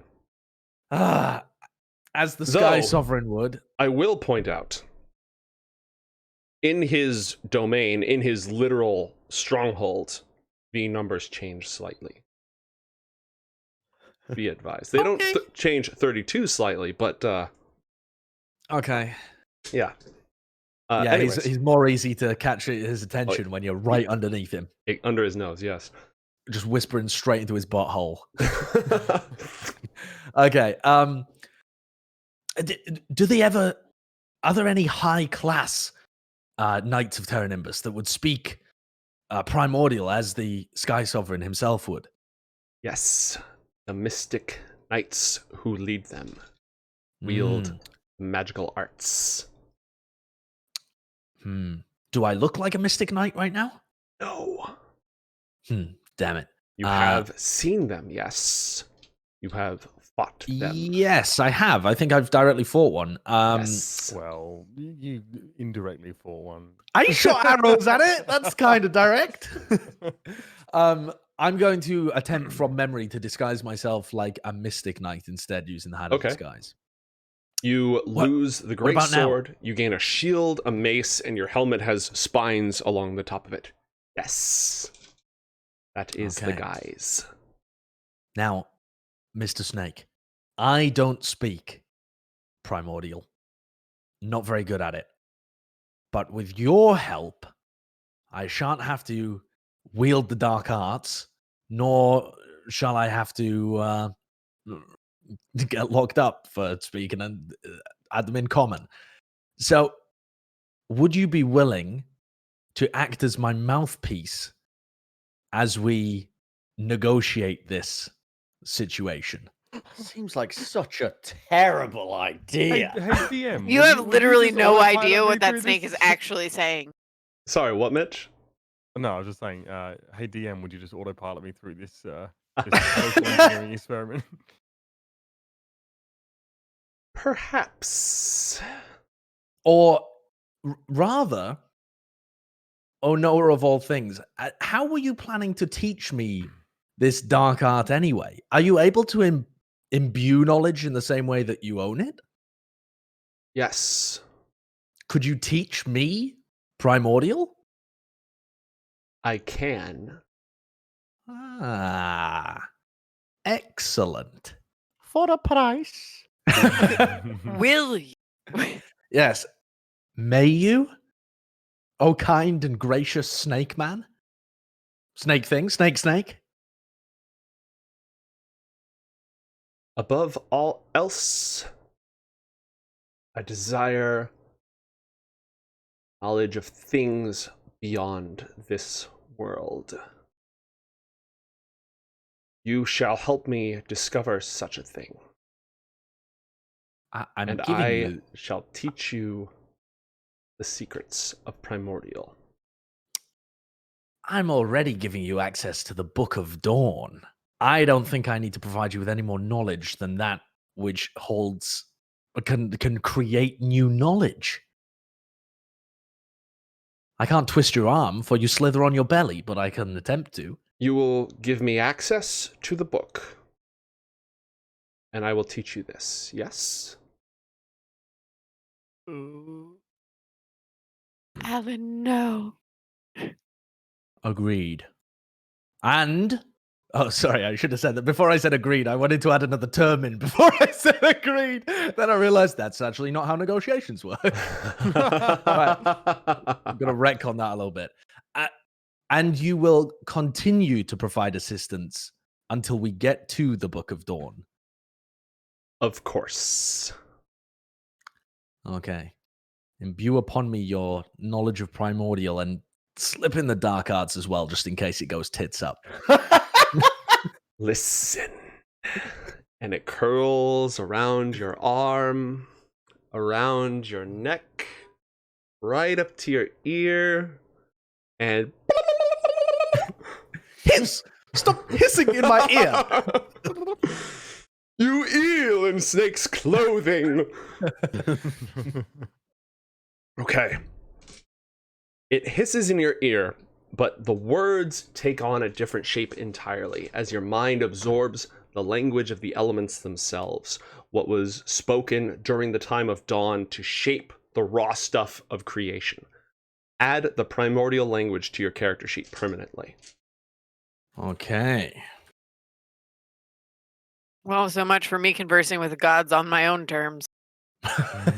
Nobody else understood before. Well, Okay. he only had to make a deal with what is definitely just a snake. Yeah, this is just a normal snake, guys. Don't worry about the snake. It's just a snake. Yeah. And it teaches you the shadow songs that can separate in the moment that a creature dies and separate its shadow.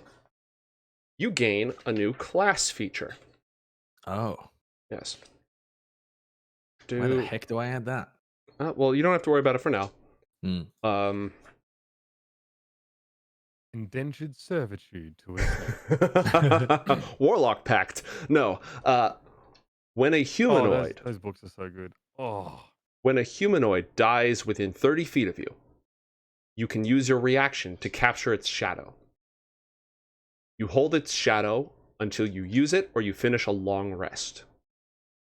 Using the shadow takes an action. When you do so, the shadow vanishes, and it turns you into that person. It lasts for 1 hour. While you're in this disguise, you gain access to all information that humanoid would freely share with a casual acquaintance. You know all that information. Doesn't include its deepest secrets, but it's usually enough for you to pass yourself off because you have access to its short-term memory. Right. It makes it... You get +5 on deception checks to pass muster when people try to interrogate you or see through your disguise. Lord. Yes. I would have a +16 to deception. Okay. Chat does have a point. You do Basically, the only way to fail would be crit fail.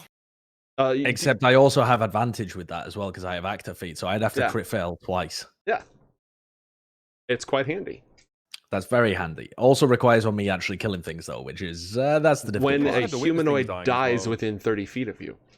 Yeah. You don't have to kill it. It requires us to kill things. But now you need your hired muscle to help you, but you fucking you just ponced off on your own. So Yep, exactly. You just minced down the boulevard off to the up to the sky tower. Okay. All right. You get the impression that the shadow song is only one of many others, and you can hear those verses just on the edge, but you don't know them. The slippery slope to necromancy. We will all feel the touch of necromancy in time. That campaign was offline. All right. What do you do? I am going to I'm gonna leave my eagle around a corner, and I'm going to attempt to stealthily make my way away from the gate in order so that I can approach the gate like a normal person would. And then I'm gonna walk through the gate. Okay. Have you used up all your pixie dust? No, I have it, but I'm also concerned because the snake said that they have like each one has a Wards and specific stuff. sense, and there's magical wards. So I'm worried that one of them will have true sight or some way of seeing through invisibility. And so if I just invis up, I could definitely do that. I've got pixie dust and the invisibility spell. So I was thinking of just popping invis, teleporting in, grabbing it, teleporting out. Peace. I'm on my eagle. I'm fucking off. But I have a feeling that kind of heist would just get me. There's a phrase for what would happen if the 5 of these men ganged up on me all at once, but I don't think it's safe. It would ruin your day. It certainly would. Among other things. I'd be covered in a sticky substance known as blood. Yes. All right. Well, I think we're going to go ahead and take a moment as you just walk the fuck up to the gate with these 5 badass knights around it to check in on Eren and Thoras. We're about to go for a roll in the pit. It's Goku and Vegeta, baby. Let's go. We're about to fuck up someone. I mean, he's already Someone. here. It's probably fair to say his name. Uzul. Uzul. Yeah. How much more are you going to get his attention than him being here? That's true. We have definitely managed to. If flag it's him really down. him and not just a vision of him. I get his attention when my axe goes through his face. No? Oh, God. Ah, he doesn't look that swole. But why are there 2? There should not be 2. He's actually got fucking little Timmy traps on him. Don't worry about it. Little Timmy traps. Okay. Select your character and roll for initiative. I'm Oh, gonna we grab already a drink. rolled. I need a drink for this because this is going to be amazing. We already. Wow. Frank the god of the underworld. We already rolled. I can go back and I can check those Sorry. numbers unless you know. Nah, reroll. No, reroll. Why not? Well, Mitch's is already there at 18. Oh, I forgot to I- select mine again. That's Oh my it, God. Uzul, you slow ass. 17. Fucking no initiative having motherfucker. Someday I'll have So custom slow. art for him. For now, a pit fiend will have to suffice. What the fuck did we end up getting for you? 14. Okay, let me do this manually. I got 17 because I have advantage of my initiative. All right, well, I mean, they're both higher than him, so. That's It's true. sick. Doesn't actually No matter. Initiative? Eren, it's your Me? turn. It's standing in the sands, one blade pointed at each of you. Well, I like that. I like that a lot. Mm-hmm. Well, I'm gonna just use my action to pop wings. Okay. Your wings burst from your shoulders. They are racked, flickering back and forth between blood red and an argent silver. Roll a Ooh, wisdom saving throw. Oh man, I ain't about that whole Uh-oh. wisdom thing. Ah! Oh, Dude, Okay. why? You. Wait, what? You I just sat back down and there's a nat 1. Eren had to roll a wisdom save because he popped wing. You take 9 points of psychic damage as you fall prone, screaming in agony, wrestling with the blood rage. Thoras, Motherfucker. your turn.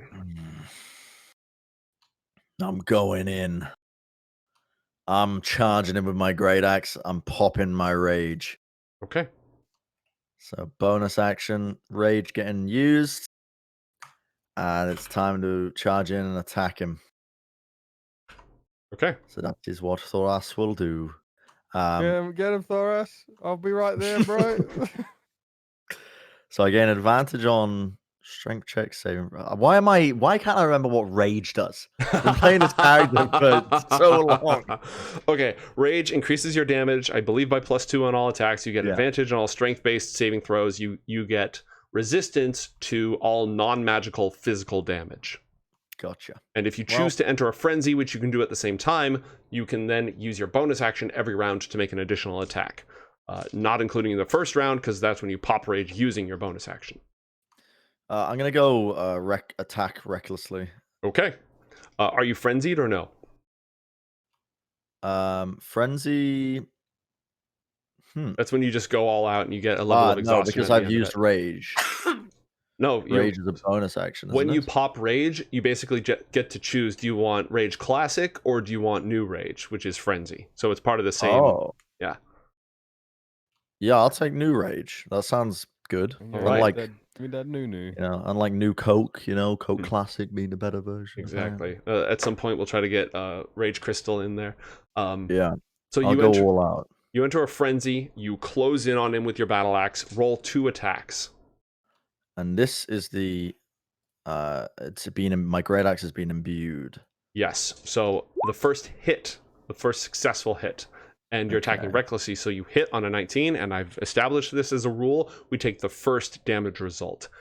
Ooh. As you strike him, a wave of water follows behind your blade, and an arcing at high pressure, like those water jets that they use, it just slices across It's like Demon Slayer. It's like Demon Slayer, bro. Yeah. Add 4d8 points of damage to this attack. 48? Yes, not 48, but 4d8. So roll 48. We're going to add that to the 15 Oh, I you just fucked got. up. I did Let's 49. go. Oh, That's 49. 4d9. Just give me let's just redo that entirely. Yeah.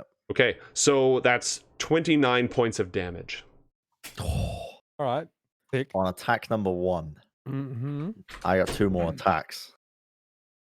Let's go. Okay, I've reduced Attack his number health. 2.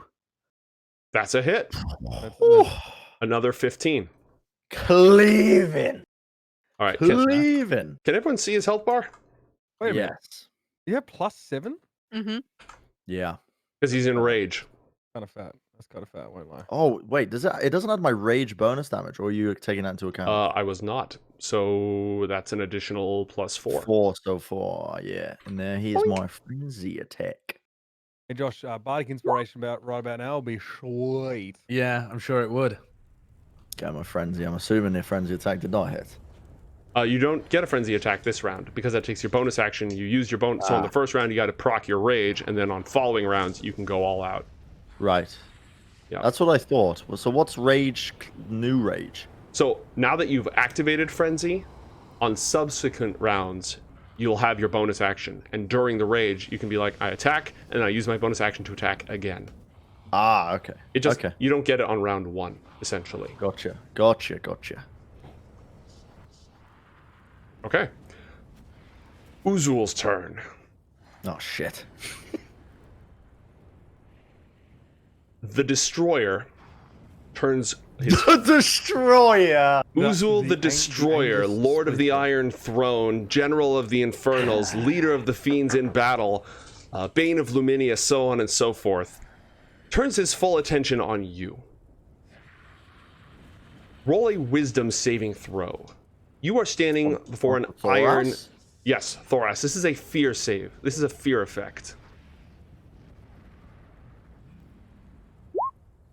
Oh, no! This is a god of war and slaughter that you are fighting, and the full weight of that blows over you as you stand before him, and he looks down at you. The blades in his hand... Unlucky for some, for I have a mindless rage, and I cannot be charmed or frightened whilst raging. Unless Uzul is bypassing that. You're good. You're good. Nice. A lesser warrior would have quailed in fear, for the blades in Uzul's hands were forged from the iron in the earth's blood, and he stabbed them through the heart of Erekura, the sovereign of stone, slaying her years ago, and those same blades are turned against you. But Thoras don't give a fuck. Because he's dumb. He's mindless. Being mindless will work out for you. Has not activated brain power in order to be frightened. Door magic. Intelligence less than 4 can't be charmed. You hate to see it. By the way, chat, Alika is nowhere to be seen. The last time Alika was seen, it was Vision Alika on the sides of Vision Mountain in Thoras. But she was on the same eagle as Thoras. I know, right? She's having her own visions right now, in which you all feature prominently. God, Do we I get to wouldn't hear even about all the believe what those visions? are. What was that? Can we hear about all the I don't think Eren visions? wants to hear about all the That'll probably be bonus content afterwards. I'm not gonna lie, I did not write all that. All right. We'll do Alika's Grand Adventure down the line as a miniseries. Okay, let's kill a barbarian. Oh my God. Oh no, that was his bite. I didn't want to use his bite. My bad. Ignore that. Oh, We'll do the blades instead. Okay, so we rolled a 30 to hit. The first blade sears through you. You take 12 points of very magical slashing damage and 20 points of fire damage. Fuck. He's- Isn't it only 12? So it's magical slashing? Yeah, those are So it bypasses my rage? correct. No! So how much damage is that? 32? And he swings the second sword. Oh my God. You fucked up, both Okay, of you. 32 plus 35. That's 67 points of damage. oh. Bruh. Well, I'm on 18 It's a good health thing you from had a long 85. rest, Mr. Yeah. One Health 4. Yep. And then it's not gonna make a difference. And then he no, that this version of the monster would not have that. So yeah, that's all he's gonna do for the time being.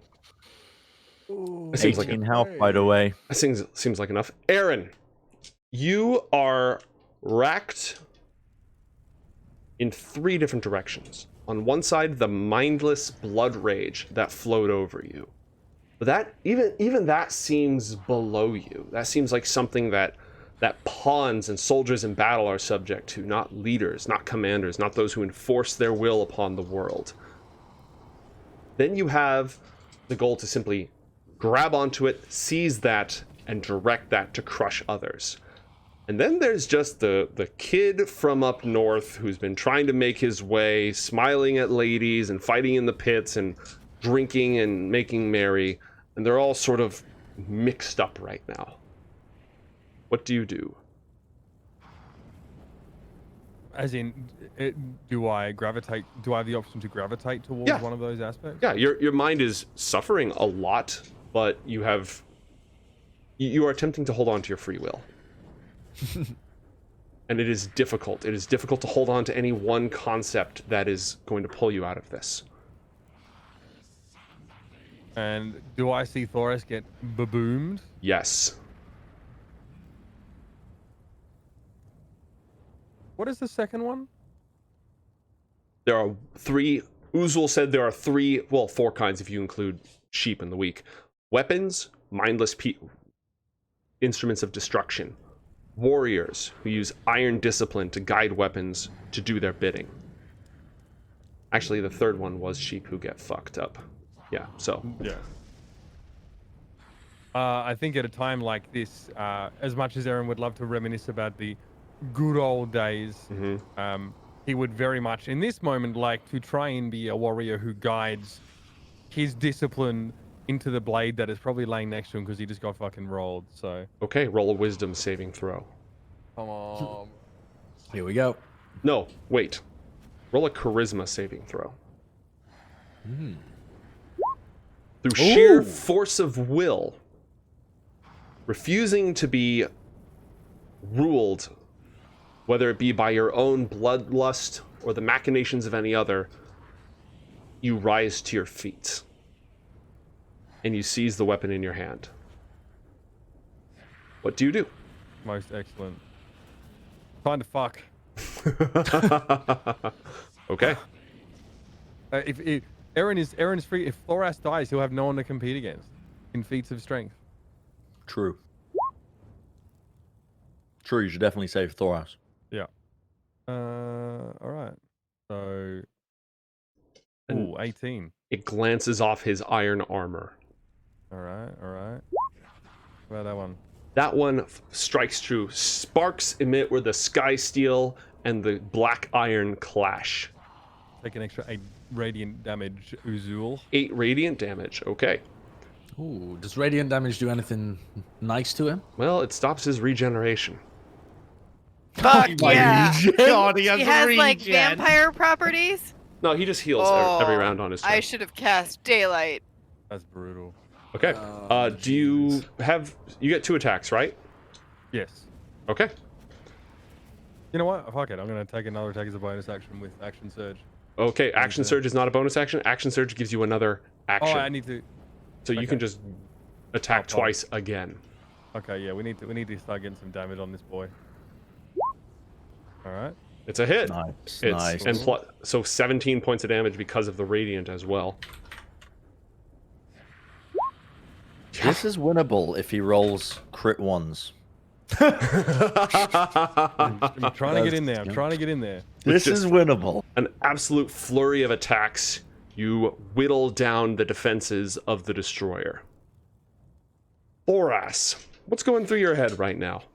Thoras has just been cleaved from side to side Mm-hmm. by 2 giant hulking flaming rusted iron blades, Mm-hmm. battered and bruised, and he thinks if he's to go out like this, it's not a bad way to go out. He couldn't take out a god, but dying to one's not too bad either, and he is going to use his last moment of desperation to once again attack recklessly in a flurry of blows to try and bring him down. And he knows that he's probably going to fall. He's probably going to die in the next few moments. He's going to aim for the Achilles heel of Uzul to try and disable him, to help Eren when Thoras eventually falls. Mm-hmm. He wants to basically disable Uzul enough that Eren might stand a chance, you know?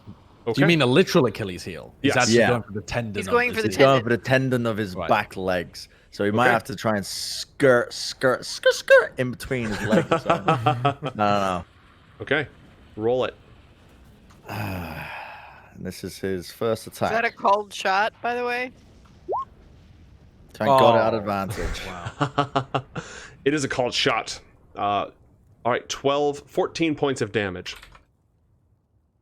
Roll your second Doesn't attack. a called shot give you disadvantage or like -4 or something? Only, I'm going to take off some of the damage in exchange for a status effect if you succeed on this. If you do enough damage. Make your second Let's stop. attack. Okay. No, it's all good. It's all good. With advantage, right? 14. No, reckless is only the first attack. Okay. Your second attack glances off his nigh impenetrable armor. Would you like to use your bonus attack to frenzy?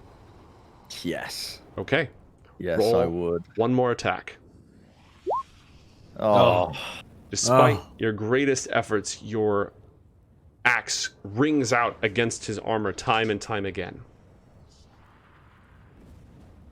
Bollocks. Oof, man. He, through the great helm disguising his face, you can feel contempt, dismissal. Not you fight well like a warrior, but glad I've got this out of my way. You can still move. Yeah, if you'd like to proc an attack of opportunity. I mean, you can move within his space, within his threatened space, without procking one. No. Okay. I stand and face him. I'm going to Okay. use my reaction To reduce the of damage. Stone's Endurance, to Okay. reduce the damage. From 26.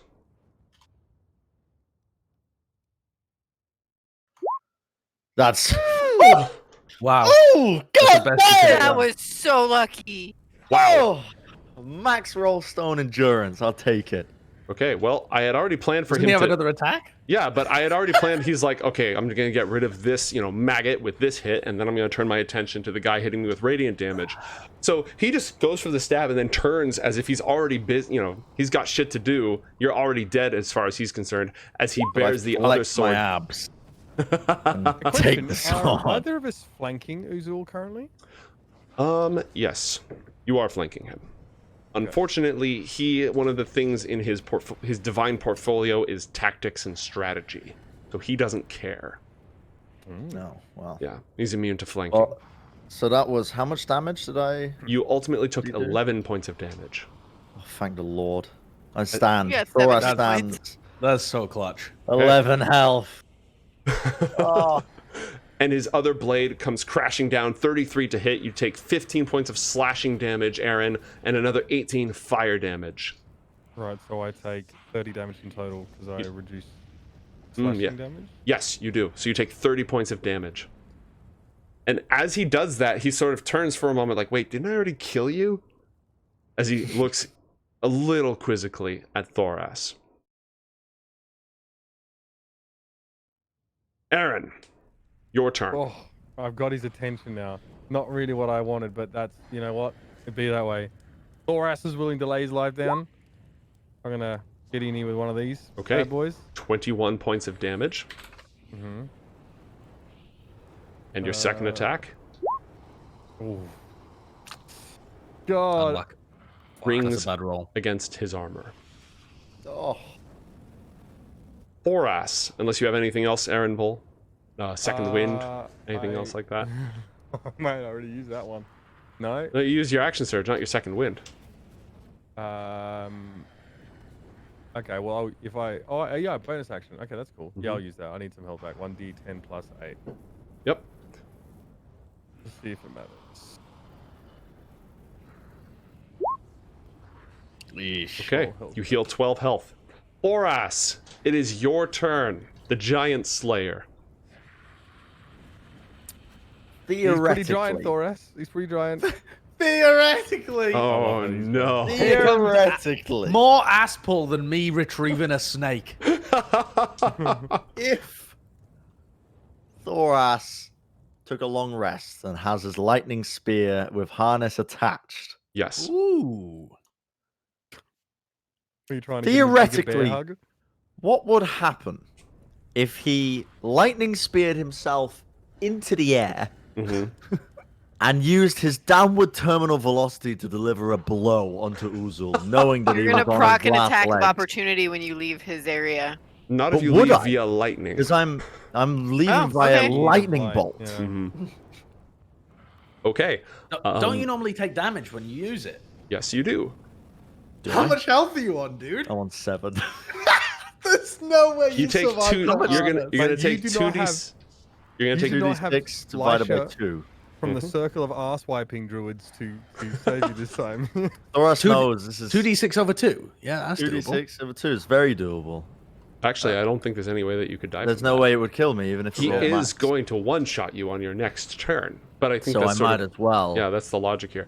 Here's what I'll do, because I will give you an extra 10 points of damage on each hit, as if you're using the Great Weapon Mastery feat, but you don't take the -5. That's replaced by your lightning downward momentum. Hold up. So I get an extra 10 damage on each hit. Yes.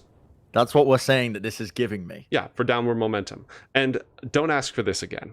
This is because it's highly cinematic, and I like the course. idea. Yeah. So Thoras takes the lightning spear in one hand. He double check, in a split second, double checks the knots. Everything seems good, much like a parachuter would before they're about to jump out of a Like a plane. pirate in the rigging, he knows. And he chucks the lightning spear above him, such that it would arc directly down, and begins to make his descent onto Uzul. All right. Do I need to take the damage here? Yes, immediately. Roll 2d6.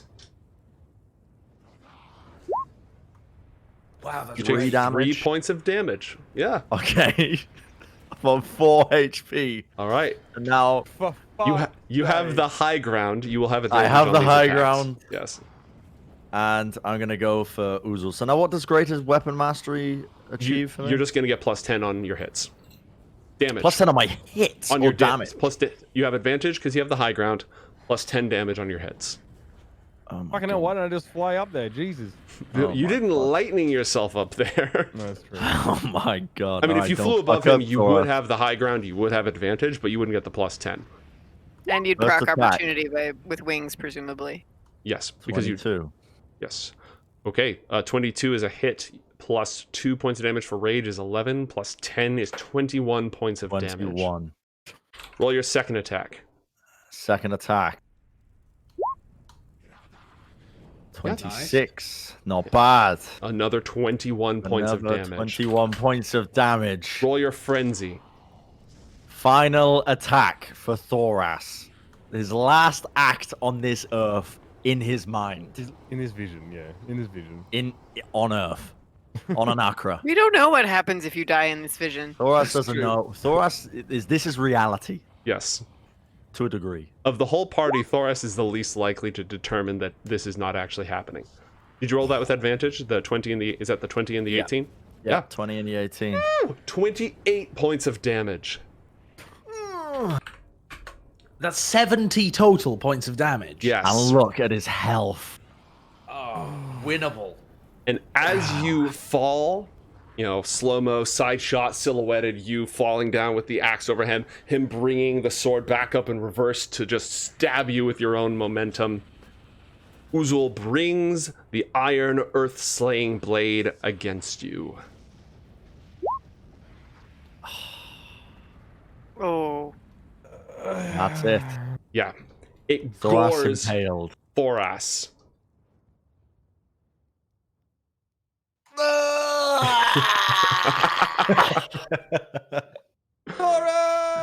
Avenge me! I mean, that is a blaze of glory. 70 damage Yeah. on your last. Eren. Pretty sick. Not quite summoning an ancient dragon to go out in a blaze of glory, but it's not bad. It is your turn. Oh shit. Thoras Well, has just don't got let yourself down now. Thoras has just got fucking boomed right in front of Eren. And Eren's like, holy fuck, this is my fault? This whole Uzul shit? Oh god fucking damn it. He is pissed. Let's see if that's reflected in his attack rolls. You best be hoping so. This could be really, really anticlimactic. Alright. Gonna get in that ass. Come on. Oh! Oh no! No! Well look, you know. So, here's the thing about a hero like Eren Vol. He never fails, he just gets blocked, you know? Yeah. Yeah, he's got armor, you know what I mean?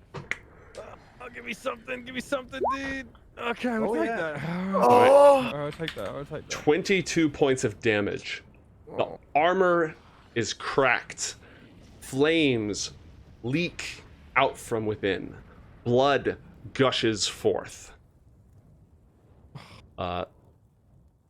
Thoras, roll a death saving throw. Fuck. Oh no. Oh, wait, where is that? Click on your health bar where it says 0, and you should have the option to roll death saves from the window that pops up. When Yeah, put because it I on haven't even zero, put it at yeah. 0 yet. This is going to be over in a round or two, regardless of how this goes. Oh no. That is a Ooh, fail. that ain't good. You have one failure. That is a failure. Yes. After which we're going to cut to Lysha, then Allan. God damn, my boy just got fucking impaled on some sword and I clang off the armor just like that first night of Terra Nimbus. Dude. Yeah. Brutal memory. Except last time he was showing you up and now he's bleeding out. He looks at you and you just feel disappointment and this sense of throwing away a piece of trash. Well, that didn't work out. It wasn't really worth the time. Oh well, nothing of value lost. As he pulls the sword out from Thoras, brings both of them wide, and just tries to cleave you in two like scissors. We're going to take away his advantage here.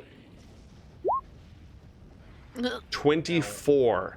You take 12 points of you take 32 points of damage after your reduction. And the That's a lot second of damage. attack. How much health are you on? I'm dead. He's down. Oh! You're dead? I'm dead. I mean, I can't take 40 odd damage twice in a row. Mm-hmm. Oh. Okay. The crowd roars for blood. Their calls echo across the great vaulted chamber. As the last thing you see is the destroyer, whose power flew over you after you gave into rage once, who guided your hand to slay the people of Hrydur, to turn on your own compatriots. Perhaps in his eyes this is a victory, but for you at least, as he brings his great iron boot down over your face to crush you, never to think about you ever again, you feel an itch on your arm as the last crow feather tattoo melts away and vanishes. Lysha, you basically Hi. just saw through the entire vision. You find yourself in the Court of Stars. Instead of the rolling clouds of the Sky Kingdom that surrounded you, you are adrift on a lake of shimmering liquid light. It is as if the northern lights are below you. You're standing on them as they shimmer and change and pulse through violets and greens and blues. And That sounds amazing. yeah, it's a hell of a trip. You can see now that everything you just experienced, like I said, you brought that with you. It was something that there was a barrier around this place you had to pass through, and it was your own mind and your own soul. But what you felt when you reached out with the power of water, the ley lines across the world, and the thing that just broke through them, that was real. And you feel that. You know that was real. Before you, standing just a few paces away on this shimmering light, is a beautiful androgynous elven figure with silver hair, who's sort of looking at you, waiting for you basically to wake up, and he notices that you are no longer enmeshed in the vision and greets you warmly and peacefully. I don't see my compatriots around me anywhere, or like their unconscious bodies or anything. Correct, you do not see them. Okay. What language do you greet me in? Elvish. Okay. Knowing to some degree where I have come, or at least where I was trying to go, I would respond in Celestial. Mm-hmm. Yeah, definitely. With a similar greeting. Mm-hmm. Yeah, definitely understands that. He introduces himself as Dear Cherith, the Troubadour of Stars. Oh, my friend. My guy. Now, did I try and remind me when we were told by the Aarakocra and whatnot that they'd been visited by the Troubadour of Stars? Did that they'd been told by the Celestial Court what we had to do? Did they say it was the Troubadour of Stars who had told them? Yes. That we had to go? Okay. Mm-hmm. In which case, first thing I'd probably say is we faced Silva as you asked, and we have come now to ask for your assistance, as pure as we can. As pure as we can. Well, I feel pure. I just went through this whole vision. I'm a lawful good human. I'm pure then. I went Noid. for a swing. The oid is important. Yes. Dear Cherith Yeah. gives you a look. Did you now? Yeah. Well, that's great. Glad you're here. Welcome. Thank you. I seem to have misplaced my companions on our way here. Admittedly, our journey was somewhat sudden. Oh, have you seen them? Yes, they're on their way. They'll be here shortly. More troubling than that, I have just felt a terrible disturbance in force. As if thousands of discarded plot threads cried out in terror and were suddenly silenced. But yeah, I've just felt a terrible disturbance, as if an ancient power beyond my comprehension has pushed its way into our world. Yes, that exact thing that you just said just happened. I'd hoped that was part of the vision, but I didn't think so. No, it wasn't. Sort of moves up the timetable a little bit. I would like to talk to you about your quest. Oh, yes, Hrydur, its people. They will be under the protection of Raelta, my queen. They will be hidden from their vengeful father. They have suffered enough. They found their way here? Yeah, rather rapidly, actually. Very strange circumstances. Jet of hot air got them all the way here. But we've been keeping an eye on things. So she'd keep the word sin to herself. Probably for the best. Yes. So I'm glad that you're here, though, and I'm glad that you're here first. Okay. I'm glad that I'm here as well, though what the order has to do with anything I'm not entirely certain. But yes, we are on a quest, as you say, for the Book of Dawn. Mm-hmm. We seek to seat a good human on the throne that will stop so much of the killing that's been taking place. Maybe even with an elf advisor.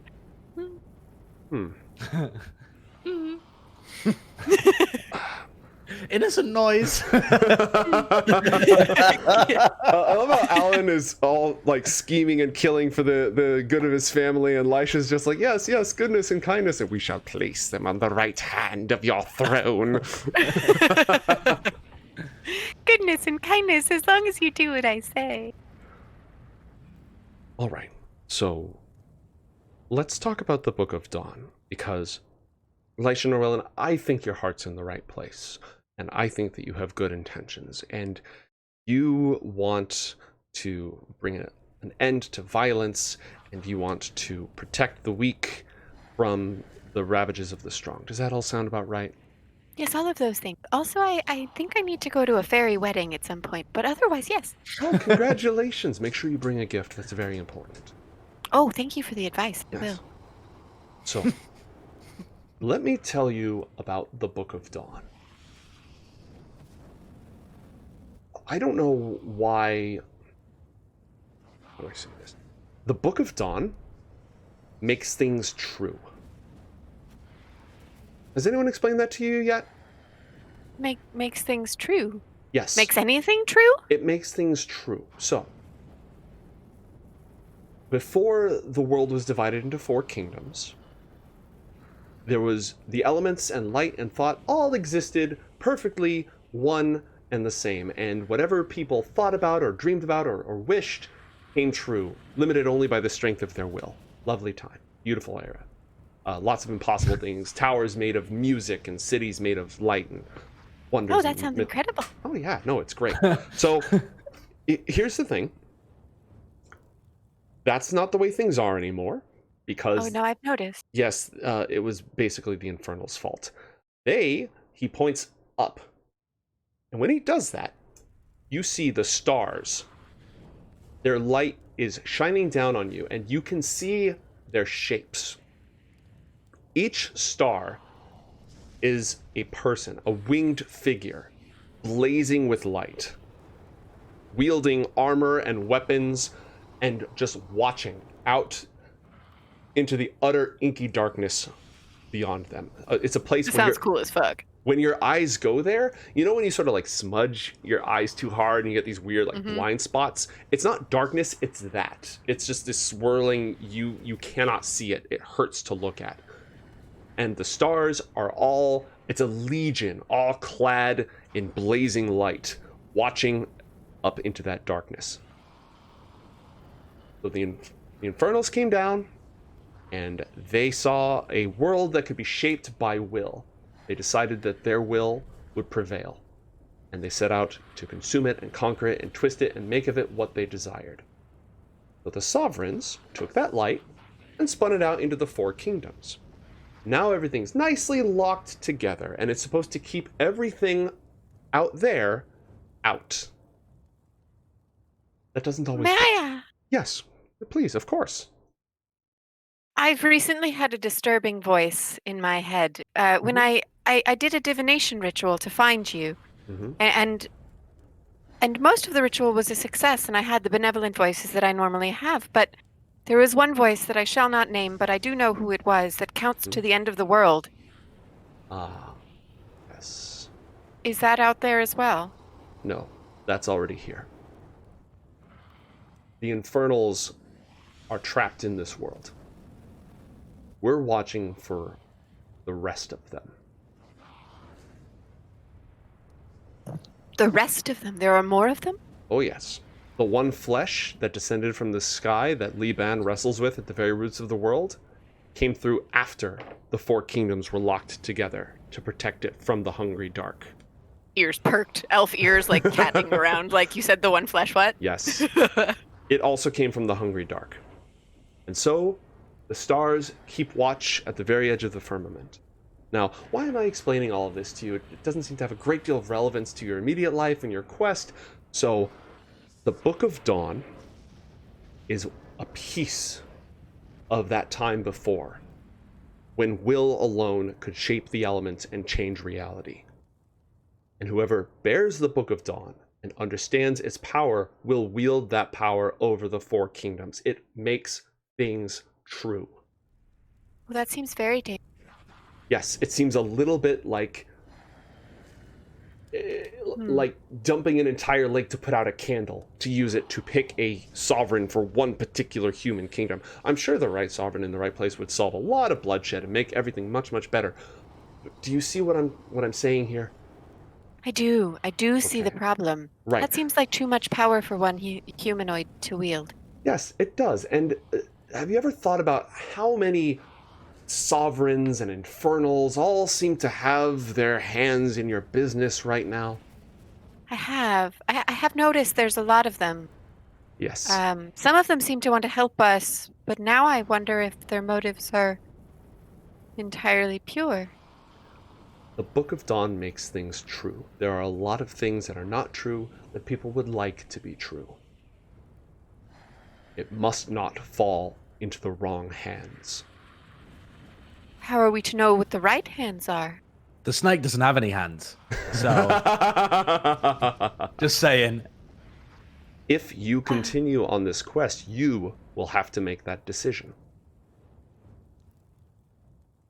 Just me, or me and my companion?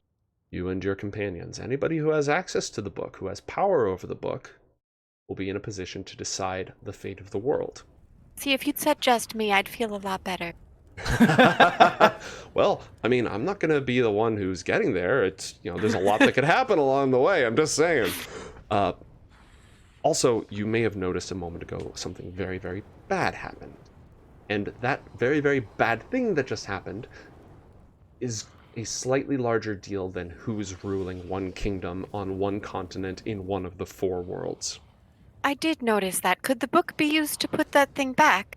Yes, it could. That would be very, very good. That would be apocalyptic preventingly good. I see. Well, I have a new quest then. Yes. And that is why my queen has chosen to entrust you with the relic that will aid you in entering Cryas. Allan. Oh, I am shit. so deeply honored. We're going to cut over to Allan, who is disguised as a mystic knight. And as you walk forward, you see the 5 blades of Vindur. I can say it without getting in trouble. Okay. And it just the knowledge springs into your mind in this sort of hissing, sibilant song. You know that they are the Knight of the Wind, who has an amazing sense of smell. The Knight of the Waves, and each of them wears separate armor, who has perfect hearing. The Knight of the Sun, whose eyes are infallible. The Knight of the Moon, who can feel things before they even approach. And the Knight of the Flames, who's a huge gourmand, loves tasting stuff. You're sure that's useful somehow. All right, wait. Are we going to go through these one by one, or should I be writing these down? Let me just post it into chat. Okay, that would be very helpful. Yeah. There you go. It's in Roll20 chat. Oh, it's in the Roll20 chat. I was looking in the Discord. Okie doke. Yep. Got it. All right, so you are aware of this. Just let him taste the ass snake. Oh, never change chat. Smell this cheese and lick this snake. Jesus Christ. All right. So, you are aware of all of these things. How are you going to do this? Can I tell by looking at them which knight is which? Yes, it's very obvious. They all have heavily themed armor. Are any of them approaching me or looking at me in any kind of accusatory way at all as I amble my way in through the main gates of the garden? They are looking at you. Let's look at what the Hat of Disguise does, shall we? Oh, bollocks. I've never looked at this thing's description. Okay. I have no idea what it does. I think it would be fair for you to be aware of this information Okay. before you hop on in. Do the hat of disguise. Yeah, because if the hat of this disguise doesn't work as well as I would like it to, Joe, I have now left my eagle, so I can cast Alter Self on myself. Yeah, so I'm just kind of relying on the hat at the moment. But if I knew that the hat wouldn't be sufficient, then I would have casted Alter Self. Basically the disguise self spell. Which I don't actually know what that does. I'm pulling it up in Roll20 right now. You make yourself look different. The changes wrought by this spell fail to hold up to physical inspection. Physical meaning touch? Mm-hmm. Okay. Well, before entering here, I would cast Alter Self. Okay. And so this physically changes my appearance. Now, I don't know. I mean, the Knights of Terra Nimbus are the same size as me, right? They're mostly drafted, conscripted forcibly from humans of the mortal world. Again, I'm not sure whether it can really change me into wearing armor. I don't know how that would work. Like, maybe I'd have to use the Hat of Disguise to make it look like I'm wearing armor. You could attempt to weave the two effects together. Yeah, that's what I'm gonna go for. Okay, it's very tricky. It is going to take an Arcana check. Ugh. 15. Okay. Hopefully that's good enough. As you approach the gate, the knights place their hands on their blades. Who treads within the garden of the gods? What language are they saying that in? Giant. Okay. I'm going to one-up them and respond in primordial. Okay. And what in the dick am I going to say? I hope it's good. I hope it's good. I'm going to... Is there one of them that looks like they're in charge? If you said that they were in a Power Rangers posture, who was the one that was at the front? Did he understand that in Giant? Oh, that's a good point. I actually can't understand what they're saying. Yeah, so you would have just heard them say something. It's pretty obvious it's a challenge, right? Yeah, like, sure, right. You can't translate it. It's pretty obvious it's a challenge. The Knight of the Wind seems to be front and center. Okay.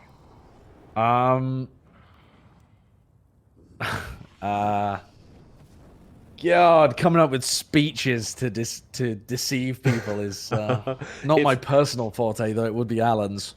Because of that, if you have a gist you'd like to give me, I'm gonna go for I'm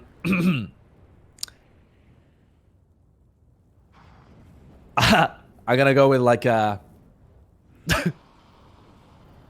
For some reason, I want to address him as like, "All right, chap," but I'm not gonna do that. I'm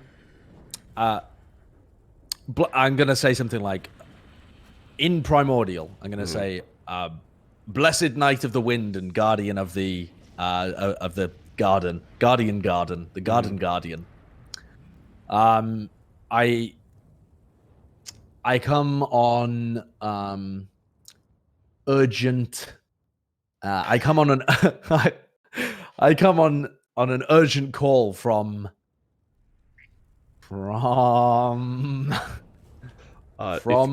If you need a name to bail you out and you have an idea of what you're trying to invoke, I will let you know if a knowledge check would reveal useful information. Maybe it does, maybe it doesn't. Depends on what you're trying to bullshit here.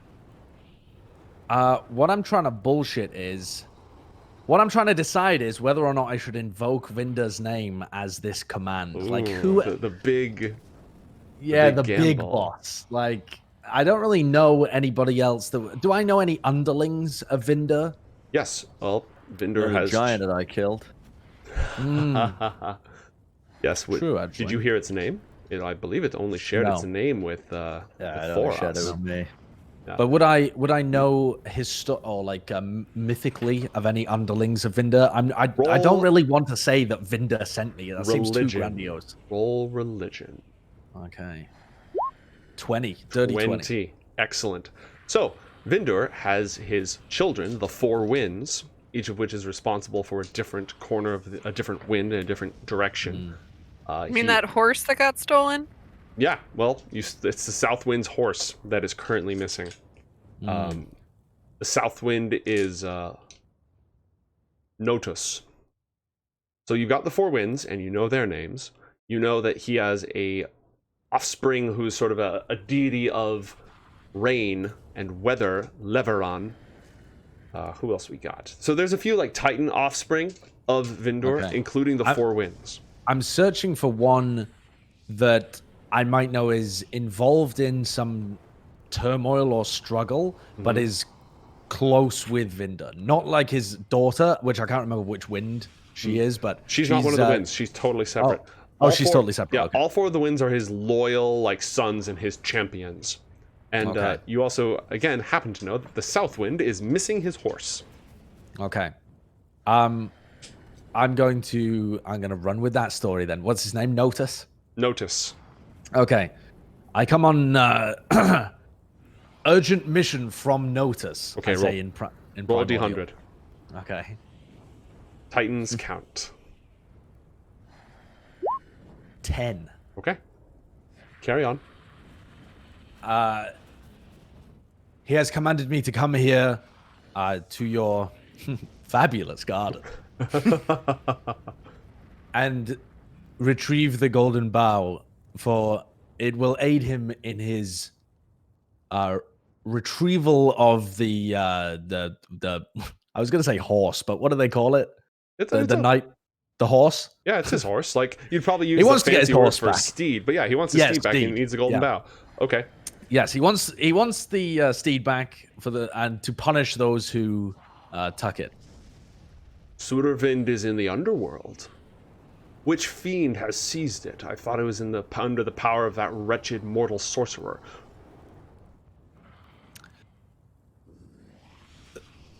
I merely act as messenger. Notus himself is still in the process of finding out who is responsible and punishing. For that, the golden bow will be necessary. Okay, roll 1d100, and then roll a deception check with disadvantage. Oh, shit. 46. Okay. Now, I have natural advantage on deception checks because I'm trying to pass myself off as another person. All right, then this will be a flat roll. You also have 2 more lucky rolls, right? Yeah. You also have 2 more luck points. 18 deception. 18. I'm going to let that stand.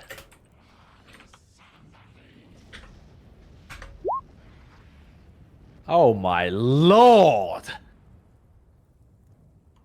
Maybe you shouldn't have let that stand. Possibly not. Well, Is that his insight check? Yes. God, that's nasty. The man rolled a 19 plus 9 on his insight check. Well, Alan, it was nice knowing you.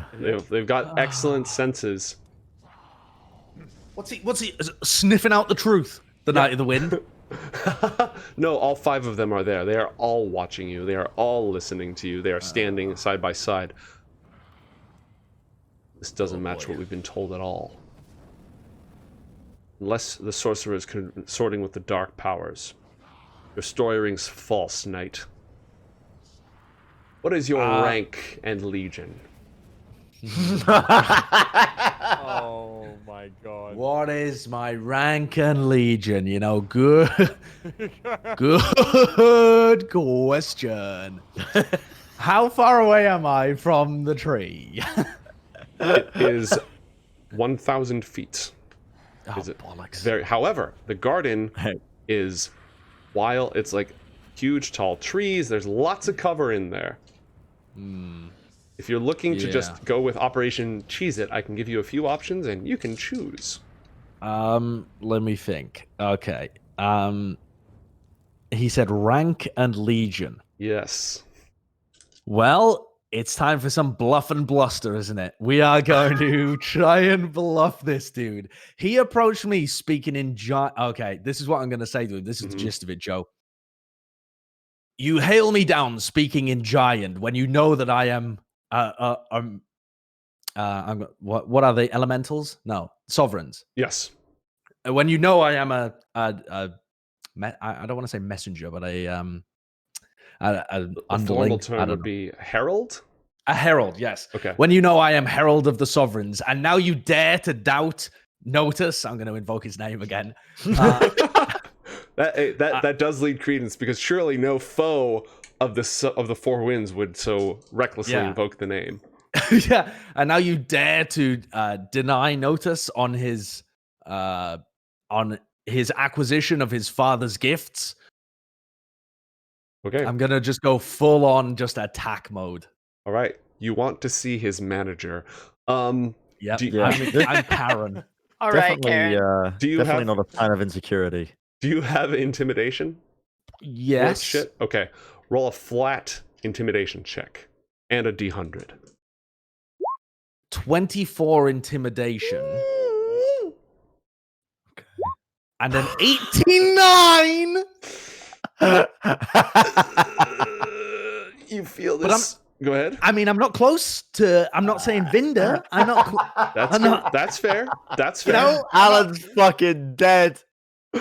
You feel this sort of faint hot wind at your back for just a brief moment. So be it then. All glory to Vindur. I respond. All glory to Vindur. Roll 1d100. 20. Okay. They part ranks. Oh. And you enter the garden. Jesus. Okay. I'm going to walk past them, slightly shitting myself. The Poor snake. the Knight of the Wind goes. Carry on. And I'm going to try and walk as calmly as possible towards the central lake. Okay. You pass through fields of grass that sort of grab at your ankles and try to pull you down. There are entire hedge mazes of vines with razor-sharp thorns that could cut you apart if you walk through them. You see a wide variety of plants and flowers and trees from not just the Sky Kingdom. Most of these are gigantic sized. In fact, you think you see a giant beanstalk in there as well. But some of them are from the... Go ahead. Do I recognize any of these as being useful for, other magical plants that might be useful for me? Pick a skill, nature, survival, or arcana. Roll it. I'll go for arcana, I suppose. Okay. No, we'll go for a nature check. That makes the most sense. Okay. 16. Okay, you recognize 2 useful plants. One is the Mordane flower, which only grows in the forests to the distant south. It makes a tea that must never be consumed, but when the fumes are inhaled, it induces potent dreams. Ah. Oh, this one. Yes. The other are these faintly shimmering silver apples that function as health potions. Roll a d6. Roll a d6 twice, and you may gather that many of each of those 2. Okay.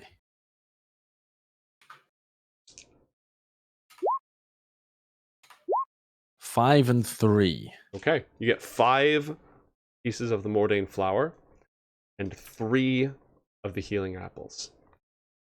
Okay. I hope you never meet Faden. She'll chase you down for that flower to get to her dead family. My seahorse daddy! All right. Okay. Now you have a new problem, because the golden bough grows at the center of a mirror-still lake of unknown depth, and the lake itself is at least 200 feet wide.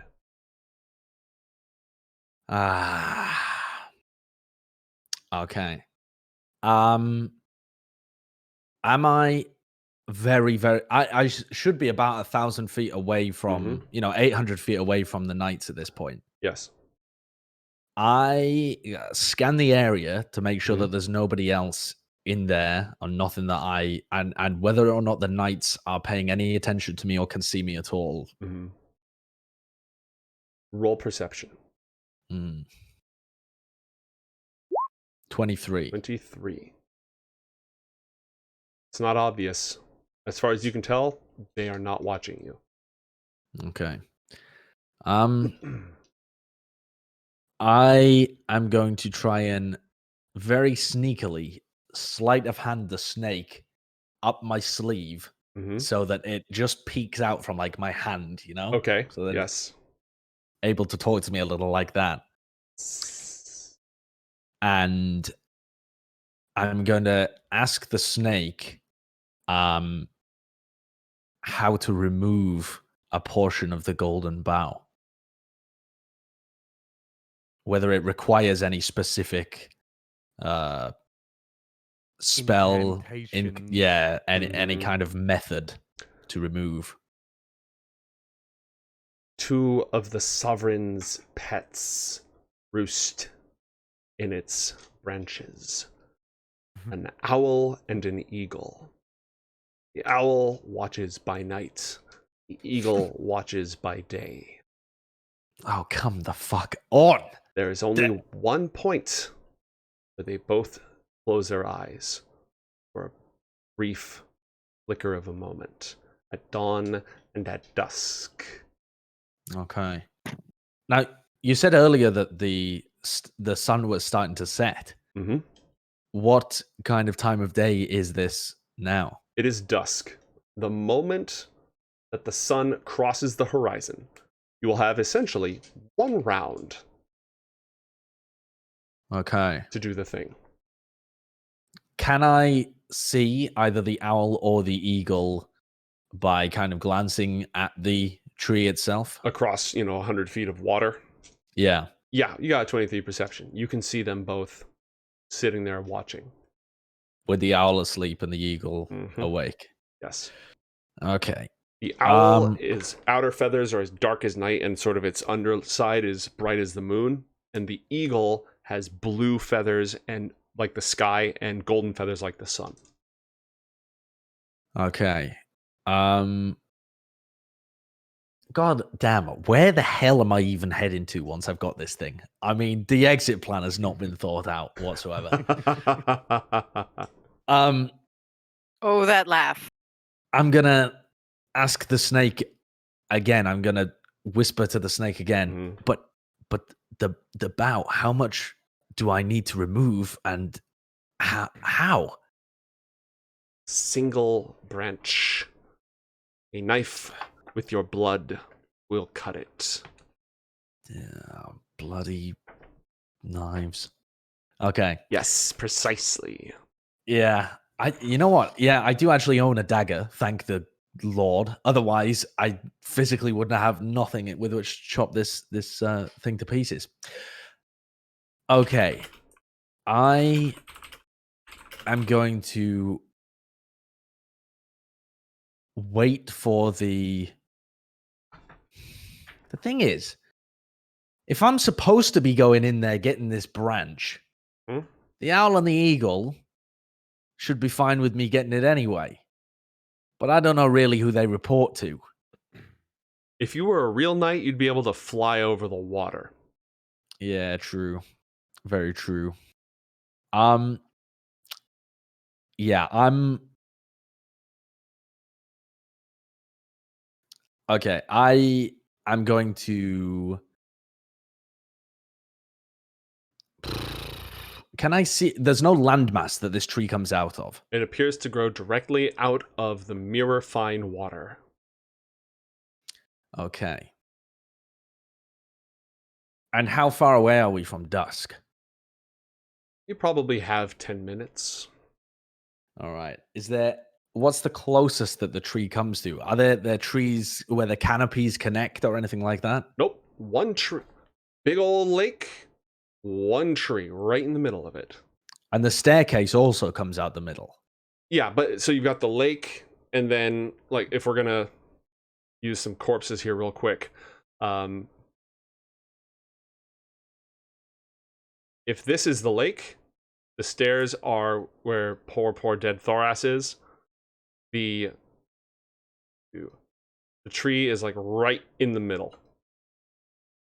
And you're Okay. running around here trying to figure things out. Right. I see. Mm-hmm. Oh, none of this is particularly good. I wish I could fly. Hi. Yeah, you can fly. I can't fly. Do you want a moment to think about this? Yeah, go on. Catch up with the others. Okay. Just go through your bag of tricks and see if you've got anything. Mm. Okay. Thoras and Eren lie bleeding on the floor of the arena, cut through by the jagged, rusty blades of Uzul the Destroyer.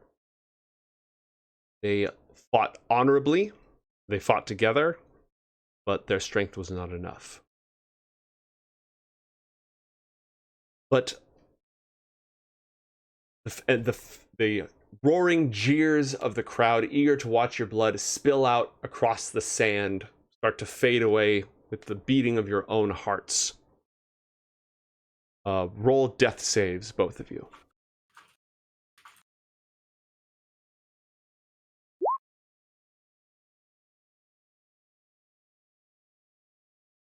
One sec. 14 Is it a for success? Thoras. Yes, that is a success. A death save is a success on a 10 or higher. Ah. 17. Okay. Both of you cling to light as the roaring of the crowd fades away into your own desperate heartbeat, your lifeblood pouring out across it. And the dark shadow of Uzul melts and spreads to cover everything as you lie down just looking up. That darkness spreads out, covering the entire vault of the sky. But burning through that darkness, hanging between it and you, are brilliant, blazing points of light, clad in armor, with wings, bearing spears and swords, their backs turned to you as they stare out into that inky void. You're no longer lying on the sands of the pit. You're not exactly sure. It almost feels like you're floating in water. You hear the beating of wings as something draws close. And you still feel the pain of the blade that pierced you, but you're no longer bleeding out. What do you do? Lie down for a bit. That seems fair. Can I try? Well, yeah. Am I conscious? Yes, you're conscious. Can I look around at all? Yes. You are sort of floating in the first few inches of just shimmering bright lights that slowly waver between violets and greens and bright blues. I think the first thing Eren would do is check to see if his sword is still there. It is. Well, then he can relax and he just floats around looking up. A figure blocks your vision, growing closer and closer until it basically stands over you, but instead of casting a shadow and obscuring your vision, it emits a light of its own. What do you want with Thoras? You've earned your rest. Lie for a moment. Can Eren see Thoras? Are they near each other? Yes, the two of you lie side by side. Just, again, almost exactly where the two of you fell in battle. Oh, Thoras. Nice trick with the lightning bolt. I really didn't think it would work a second time. Sorry I couldn't finish him off for you.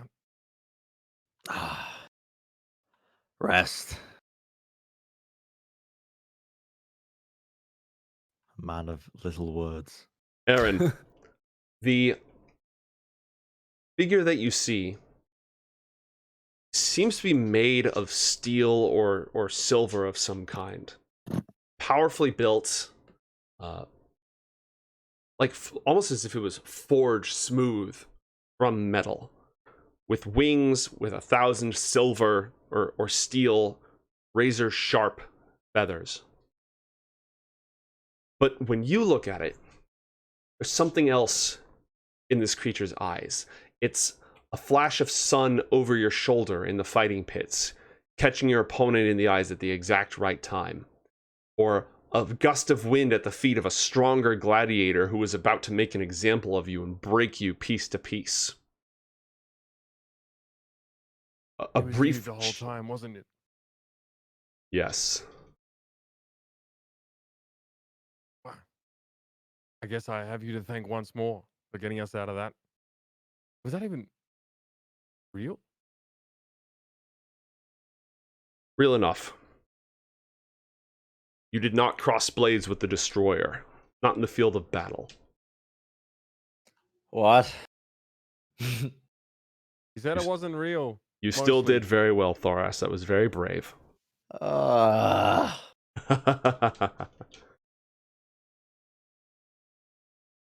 You've carried this evil with you long enough, and now, by your own courage, it is driven out.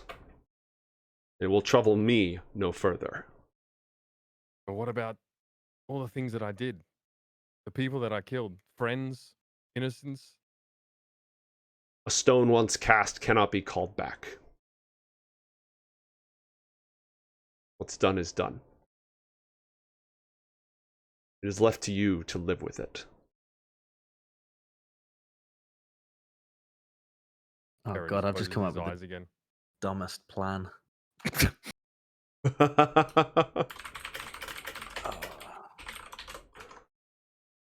Eren's having a heart-to-heart. Thoras is while just like, Allan Yeah, Thoras. and Allan is scheming. scheming. Eren, yeah, would just close his eyes and lay back. Enjoy the morphine high. When you are ready, she will see you. Wait, is this like Jump King where at the end it's like a smoking hot babe? Is that Your spiritual guide sighs with exasperation after years and years of the same relentless horniness that he's had to keep an eye out for.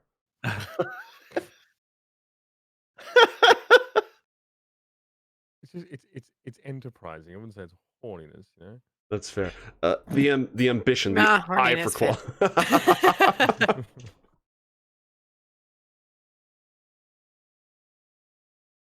Well, I don't know who she is, but if she's any better conversation than you, you'd take me right there. I don't suppose I'm surprised.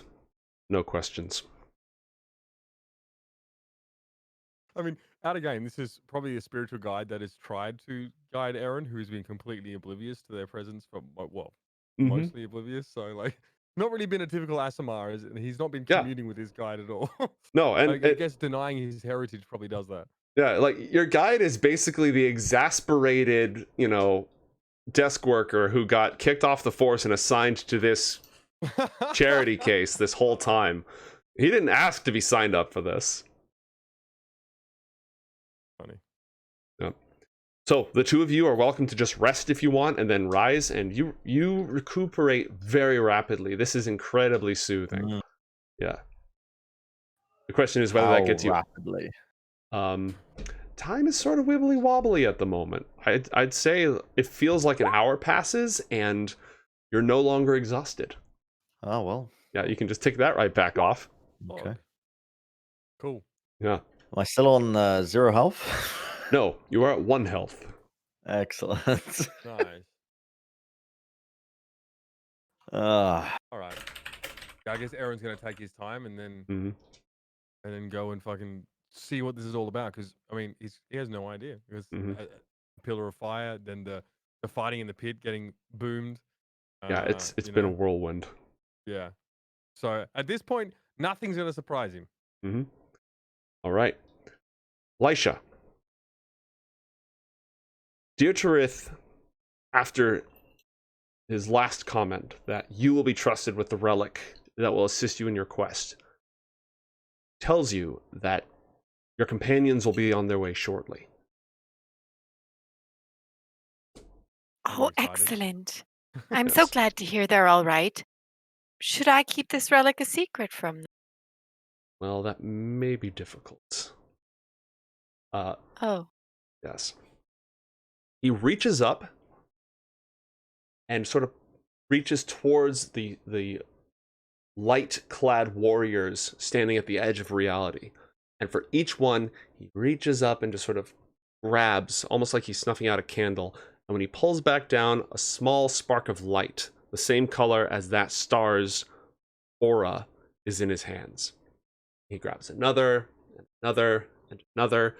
And he keeps doing this, and he places them all around you. Hold still for a moment, please. And if you could just get your arms out, maybe like this, get the fit right. Just... Yeah, perfect. Great. Yes, T-pose. Excellent. And he just pulls down all these little bits of starlight until they surround you. Then he reaches up just towards the darkness and spools it down and weaves it in between all the floating stars until a cloak of billowing night emblazoned with 1,000 stars rests upon your shoulders. Oh, shit. What? That's dope. Ooh. I guess I'm not the only This one is that gets starry-eyed when beautiful. it comes to gear. Let's go. All I can think of right now is the cloak that is made for Quoth in... Never mind, I'm going to stop talking. Oh yeah, don't spoil. I don't think I'm even up I to don't know that if you've far gotten in there the yet. show. No. Spoilers. Yes. The Did you item make in question. Did you make a John Bierce reference, by the way, earlier on with the Warlock pack? I did not. I was talking Warlock about... packs are always... But, I mean, Is it like a link me what you're reading. Warder's, Oh, Warder's It's so good. cloak from Wheel of Time? Specifically, Warlock this packs are coming. specifically this is a robe of stars, which you can find probably on D&D Beyond. Excellent. I will Yes. for it. Everyone needs to read the Mage Eren series by John Bierce. It's incredible. It's Alright. only like 3 books out right now, but It's still a one of my favorites. wondrous item and I have it. Do I have to attune to it? Yes. Yep. It happens immediately. Oh, dope. Yes. And yes, it has pockets. Thank you for appreciating my reference again. All right. Shortly thereafter, Thoras and Eren, when you're ready, you can rise and you can come along, and you will be reunited with Lysha. Except she's now just absolutely bedazzled. With a fisheye. Good to fisheye. see you made it up the mountain, week 1. What mount? That was weeks ago. Thoras knows that. And I think you're talking about the mountain that I spider climbed up. I have no idea what you're talking about and here. Thoras doesn't want to look stupid, so he's just like, yeah, I know. that's fair. Accompanying her is a beautiful androgynous elf wearing fine silks, if they're even silk, if they're not some more otherworldly material, with shining silver hair, who apparently has been talking with her and fitting her for this awesome new outfit. Thoras, Eren, welcome to the Court of Stars. Eren has never been more confused in his entire life. Yes. He cannot ascertain the gender of this good-looking person. No. It's causing him more consternation than fighting in the pit. Well, I encourage you to lean into it. There's nothing wrong with that. Everything you're feeling is natural. Thoras did it again. This time you weren't here to clean up after him, though. The lightning spear, and he flew up, and we basically got ruined by... I mean, we would have had him, but we were tired from the fight before, right? Me and Thoras were actually, So that did decent tag happen. team. I have no idea what you're talking about. You haven't What? told me who you were fighting, but you said you got Thoras. ruined, so I assume it went poorly. Thoras was very close to bringing down the Destroyer. He had the armor. It's always the armor with me. I just... In the You know pit, that we had people didn't walk visions, right? And that none of that was real? What? Eren looks at his arm. The What, the silver-haired tattoo, Lysha? What? I said, the tattoo is gone now. Oh, Eren! And she'd actually give him a hug, which she's never done before. Eren pats the top of her bald head. Yeah, she is bald. That is true. It makes a little, little smack sound. Yep. Yeah, I'm Thoras would familiar. Thank you. Thoras would touch at the wound that the Destroyer inflicted on him, the impaling of the sword. Yes. It's like, I don't know, that definitely felt real. Anyway, where are we? Yes. You are in the Court of Stars, suspended between the Sky Kingdom and the firmament. Are you kidding? Well, I mean, if all I had to do was fight some big guy to get here in the first place, we could have done this ages ago. Wait, where's Allan? I don't know, but the townspeople are safe. Really? Yes. Now that this is Deirdre speaking. Now that the visions and trials and the like have been passed, very big on transparency and honesty around here. So happy to clear anything up for you. Where Did I is kill Allan? any of them? Allan is not here. No, Allan he fucking isn't. Did not accompany you. Oh, I don't. Why not? I don't know. Oh, He has the snake. Thoras will miss his little egg head. I think it is important that you find him. Well, yeah, I mean, he has the bag of holding and the snake. He also knows about your quest for the Book of Dawn, which we should probably talk about. yes. Quest? Our What quest quest? has taken some interesting turns. It's time we catch you up. You slept for much longer than I anticipated. Right, I Thoras, don't remember much. Thoras never took a quest. Would you like to? Thoras is on a quest for self-improvement, and now a new internal quest that he will not share with other people because talking of feelings is emasculine in Thoras's mind. Well, okay, yeah, we're on this quest. We were supposed to get here, and here we Mhm. are, and then we Yes. were supposed to find a way into the realm of Cryas. So I think everything's Yes. going good. Well, Yes. 2 of the 4 of us have made it, so we're at least 50% successful. And Thoras. And Thoras. Thoras is technically on this quest. It's Thoras is we're on the same quest. It's the same thing. Thoras was roped in with the Flame Man. Don't talk about the flame man. He's gone now. All right, listen, just tell me where we are at this quest right now, because as far as I know, we were fighting. I was Mhm. demolishing a bunch of these silver armored buffoons, and that's all I remember. Right. So, I saved you. You were falling. You don't remember that and the vultures? Thoras No, but- slayed a giant. Thanks for. I mean, you didn't slay the giant. He fell off the top. Thoras. No, he did. He did slay the giant. Thoras slayed the giant. I'll need to hear about this later. Let us talk about the more imminent goings on whilst we were apparently sleeping. right. So, you're in the Court of Stars. Nice place. You passed through a landscape created from the stuff of your own soul and your own memories in order to come here. You were sent here by Sin, the Sovereign of Fire. I can say his name because we're cool like that. You were sent here directly by Sin. You still had to pass through your own hearts and souls to reach this place. You did so successfully. You're here now. And now I'm going to tell you that the quest that you're on to find a new king for a particular kingdom in a particular region of a particular continent in one of the 4 worlds is a little bit larger than originally anticipated. The book makes things real. If you can master its art, you can make things real. You can change the world. Isn't it amazing? Right. All I want is a farmstead with a pooch running around and everything being calm. Also, I don't really read books, but I mean, Right. We can make things real, I guess. Give Thoras enough time, he will master book. Right. So you're on your way to go find a new king and bring an end to this war, but you are doing it with... You are dousing a candle with a lake. The power that you're going to bring back is far beyond simply finding a secret heir to some human kingdom. This is an artifact that can shake the foundations of the world, of the 4 kingdoms. So what do we care about a prince then? Well, that's a great question. Well, we care about peace, Eren.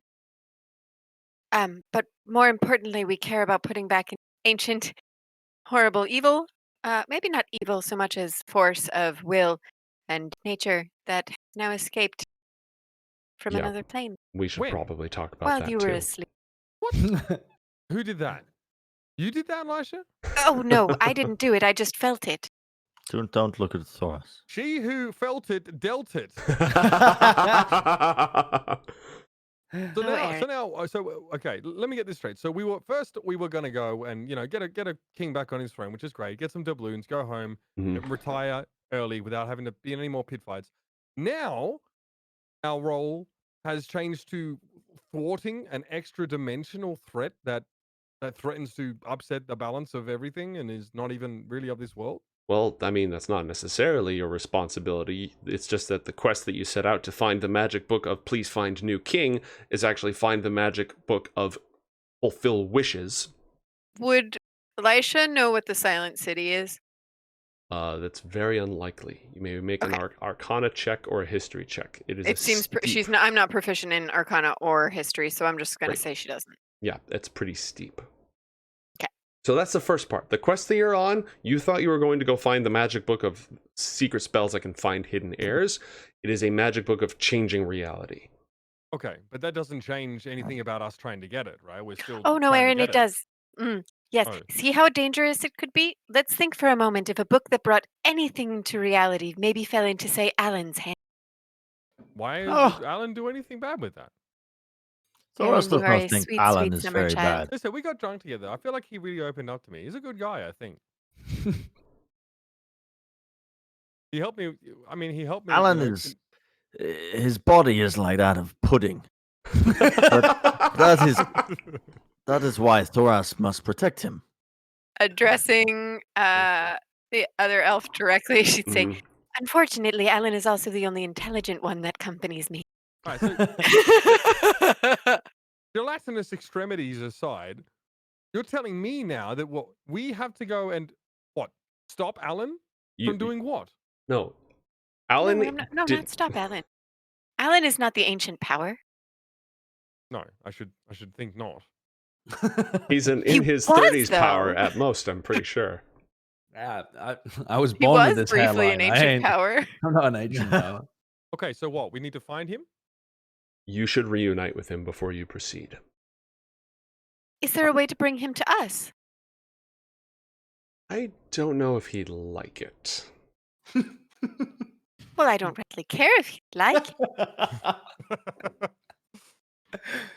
Oh God. Okay, once we reunite with him, then what? Because my understanding that coming here to the Court of Stars, nice place by the way, is that we would receive, we would find a way to get into the realm of Cryas to obtain said book. I mean, we seem no further along than we started, except now with a much more complex objective. Yes, about that, he gestures magnificently towards Lysha, who is wearing a robe of stars that are like glistening and falling through the night fabric of which it is made. Yes, it looks somewhat like someone rolled an egg in glitter. What's your point?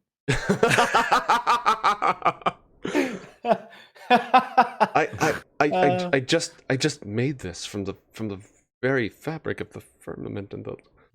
It looks lustrous. It does. Yes. What of this cloak? Right. So this will help you bypass the magical defenses of the city of Cryas. Oh. Yeah. Why didn't you just say that? From what I can tell, I think I can enter the astral plane with it. Yeah, all sorts of things.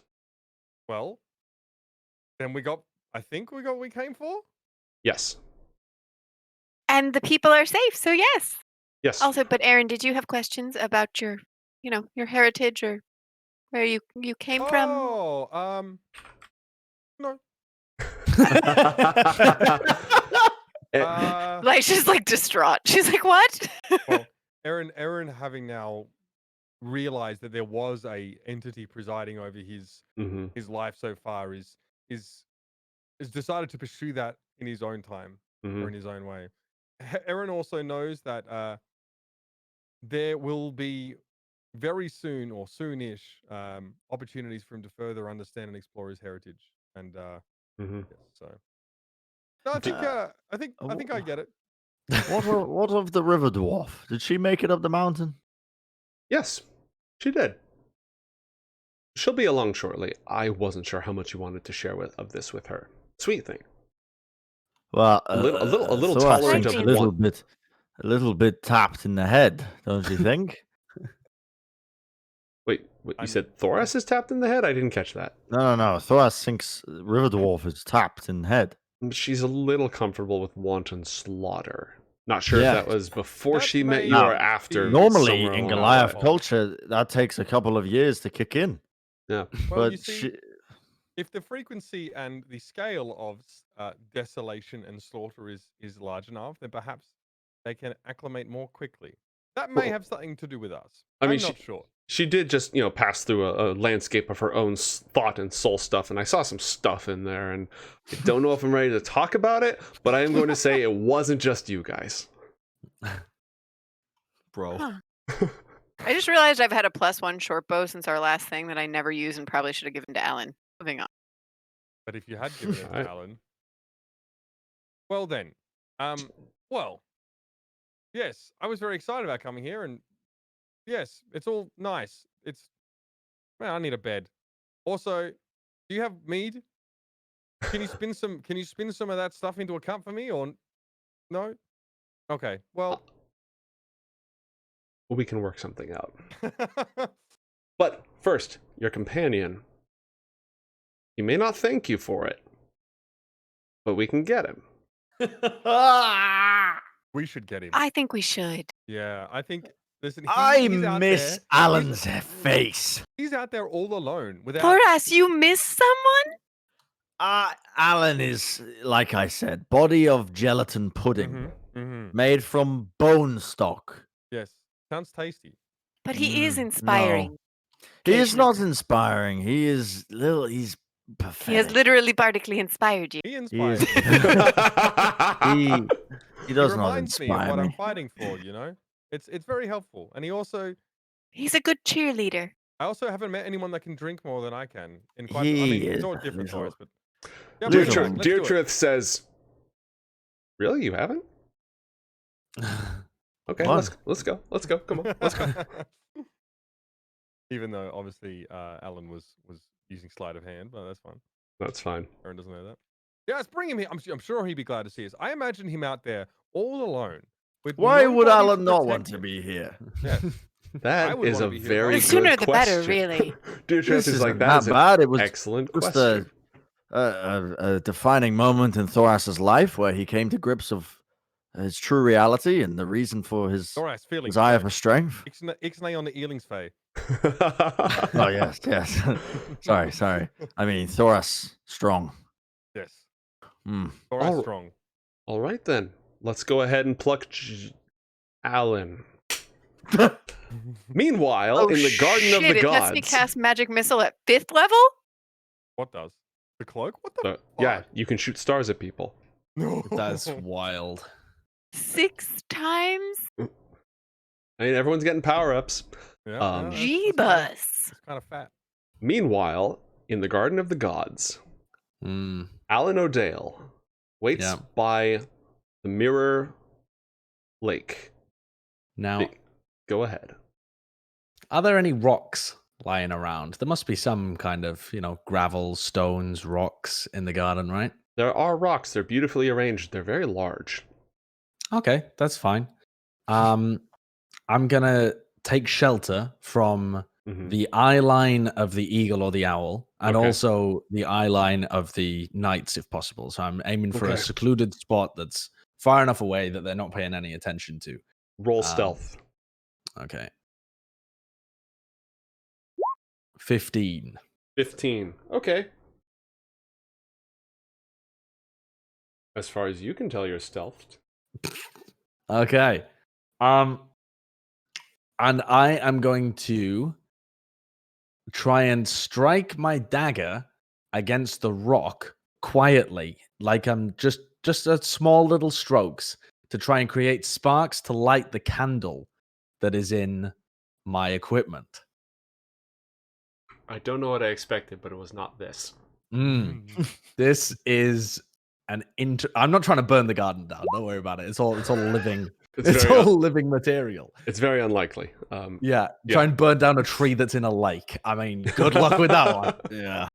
Now, Unless the lake is actually gasoline, in which case. Could be, you don't know. Why would it be a lake of gasoline? I haven't even considered that. But if that's If we were in an acronym, whatever his name is, maybe it could be. Anachronous kingdom. Sure. You can say that out of character, and that's fine. Am I able to light this candle? Sure, you can light a candle. Okay, just you don't have a little tinderbox piece of. No, I looked through my thing, and apparently I don't. The prestidigitation. Nope, don't have any prestidigitation. I've only got Mage Hand and Minor Illusion, but an illusion of a flame doesn't actually create a flame, as far as I'm aware. So okay, I could cast Vicious Mockery on the candle and just try and berate it into setting a flame. You're gonna need a really sick burn to light that up. That's pretty good. All right, so with my lit candle, I'm also gonna take out my water skin. Okay, what the fuck is happening? I'm gonna put some of the Mordane's flour into the water skin. Okay. Brewing a deadly tea that must never be consumed. And I'm going to, in the 10 minutes before dusk, I'm going to heat up this water skin full of Mordane flour. Or not full of, I'm just going to use one portion of it. Fuck right now. That's very true. Brewing up the Mordane tea. Brewing up the Mordane tea. Yeah. And my plan is thus. If I only have one round in which to get into the tree, secure a branch of the bough, and leave, I can't physically do that. So I'm going to have to disable the eagle and the owl. So I'm going to set them to huffing some shit.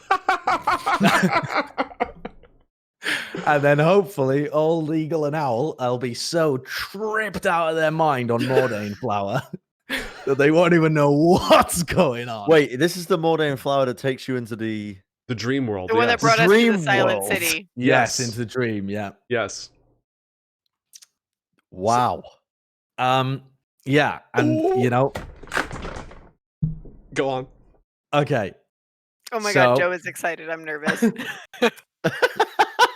So I'm gonna, as it gets close to dusk, I'm gonna blow out the candle. Okay. Place it back into my thing, and I'm going to at the moment at which I believe the sun is going to set behind the horizon, and we will actually enter dusk. I am going to cast Dimension Door. All right. And teleport into the tree. You are now in the boughs of the golden tree. The owl and the eagle, their eyes are both shut for a fraction of a moment. Right, for like 6 seconds is for what one we were round. saying, Yes, roughly. Exactly.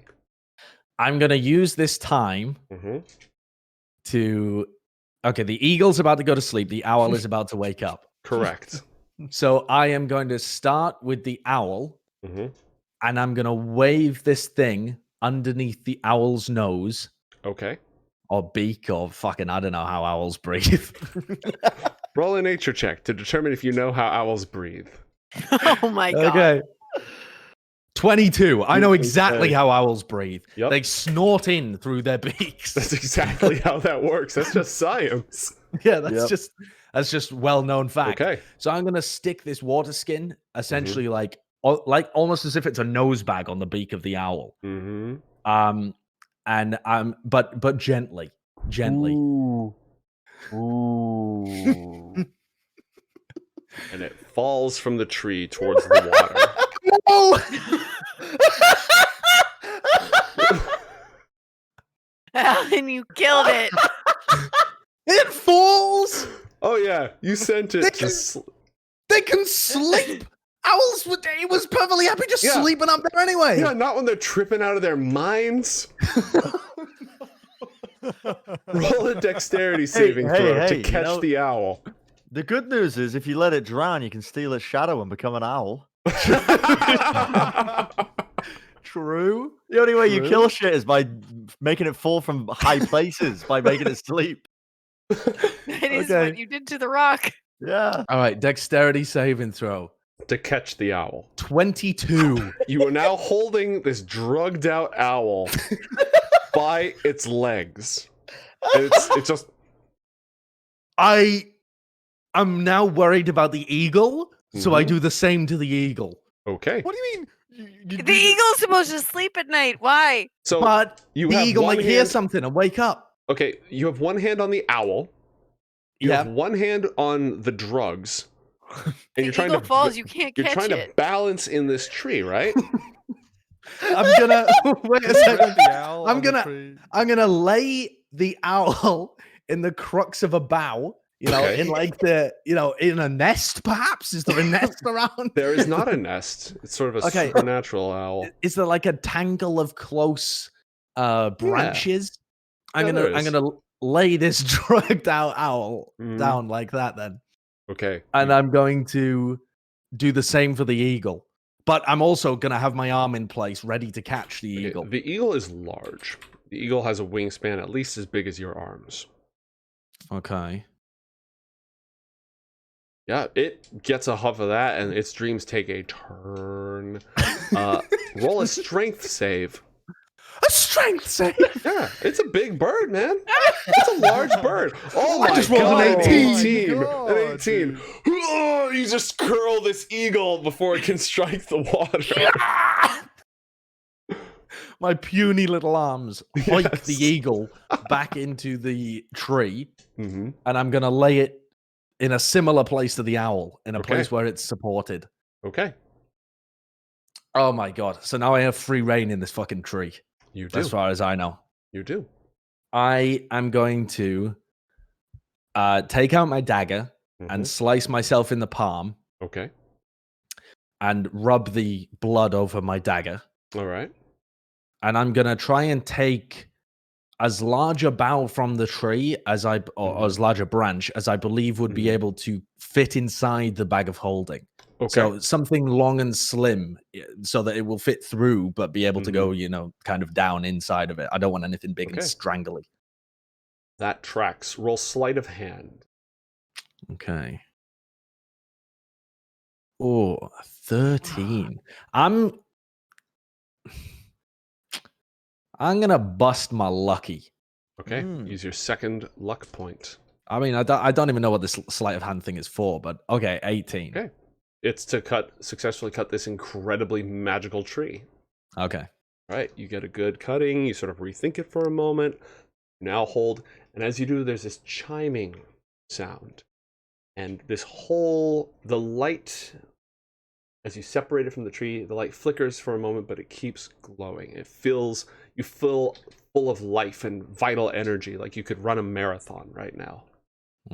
Might have to leave this place. I At that Oh. moment, the four kingdoms shake. A terrible gate that should never have been opened swings wide at the sound of a single word spoken back in the mortal realm, a Shardalon. And as that gate opens, and an incredibly powerful source of chaos is dropped through it, and a surge of wild magic, an explosion, a nexus of power, a sorcerer far away destroys himself, sending out a shockwave throughout the Silent City. It echoes out from the Silent City and through Dream. Oh. And the owl and the eagle's heads explode. Oh, you just sent them there right as tree. Oh. Oh my god. Wait, because of Because he sent them to Dream right before a Shardalon exploded, and right before Bren's other character threw himself in as basically an atomic bomb into the Dreaming. Oh shit. You were covered in feathers and skull matter and brain matter. Just I mean, I would be losing it. Alan would be losing it. Like, he's just sliced a relic of this tree, and suddenly things are exploding around him.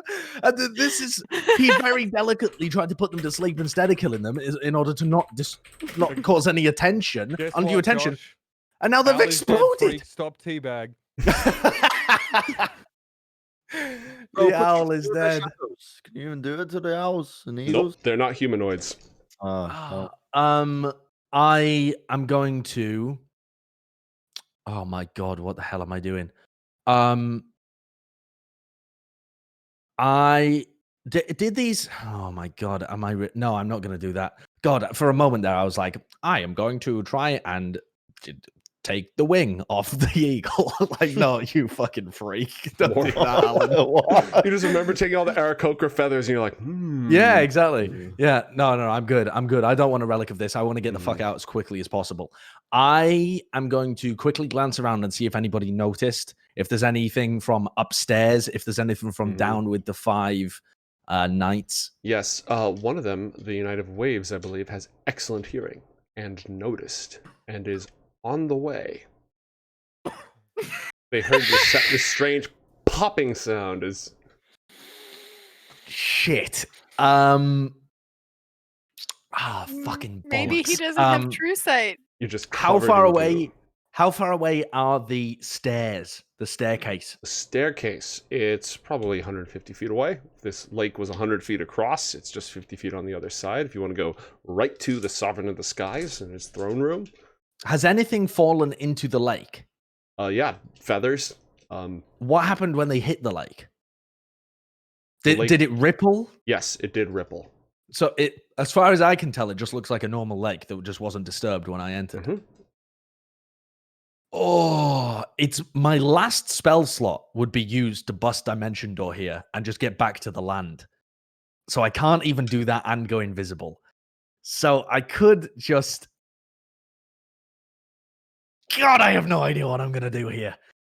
You could always... Why did their fucking heads explode? It makes no sense. They are drawing closer. I am going to attempt to bluff my way out of this. I'm gonna... Okay, no, I'm not. I'm going to... Oh, fucking bollocks. I'm gonna go to the other side of the lake, away from where the knights are approaching from. And I'm going to cast Dimension Door to go over there. Whoosh. And then I'm going to get out my bottle of pixie dust, which doesn't require a spell slot. Right. And I'm just going to start eating it. I mean, I don't know what you're supposed to do with it. You're supposed to smear it over yourself or something. I don't know. In my panic, I'm just going to start just rubbing it over my body and ingesting some of it. Okay. It tastes incredibly sweet. It sort of sizzles and pops in your mouth. It is supposed to be sprinkled over you in the air. So sure. You start to froth, and it's all sorts of different beautiful sparkly colors. You're getting heart palpitations. You are definitely invisible, but there's just colors everywhere. And there's just everything's melting away. It's like all you see is all these beautiful bright lights above you, and the ground just turned into this shimmering carpet of multicolored. The three of you see Allan O'Dale manifest, standing in the Court of Stars, covered in bird brains, with just pixie dust, just. And we are going to call it there for the arc. Wow. Is he conscious or is he asleep? Oh, well, we're going to have him do his actual whole scene, like what he experiences in the court, his trials. Got it. But it was way funnier to just cut to that scene first. Fuck? So. You just materialize and you're covered in brains and feathers and dust. I didn't want to frag the birds. You got half a branch coming out your bag. It was a successful trip, honestly. Yeah, just we have planned. 2 relics. Just as planned. Exactly as planned. Oh, God. Wow, there it is. There it is. I have definitely learned that Eren Vol is much more of a blender than a strong sort of single target fighter. If they have armor, he's clanging off that shit a lot. He frags mooks. He kills the ads. Yeah. Okay. But you have the same +7 as Thoras does, right? I think you just got unlucky with the rolls. Yeah, I think also Thoras' rage allows him to get advantage on attacks as well. Oh, yeah. A bunch. Yeah. True. When he frenzies. But I've essentially given up that frenzy quality because the feather's gone. So I'm very sad that we got boomed by Uzul, to be honest. A bit unlucky, but that's life. We You could have. you We could have guys beat him. did phenomenally well. We Phenomenally well. could. We could have beat him. Mm. In an alternative universe where Uzo rolls a 1 on his attack. I Yeah. figured out really quick that motherfucker was armored. I'm like, Mhm. when he said like black iron armor, I'm like, okay, I'm not taking It's minus like 5. a to hit 19, the I think, to hit. Yeah. Right? Was Yep. that 19? Oh, yeah. 19? Yeah, 19 armor. Yeah. So that was. I'm glad I didn't waste my time trying to hit him hard. No, that would not have worked out well. What Yeah, what would have happened if Thoras helped his clan? I don't know. Well, Well, the way I had it sort of slated out was there was, let me pull this up. And honestly, after you guys decided that you wanted to pull Allan in there, I really want to do the scene with Allan passing through the court just because it's got potential.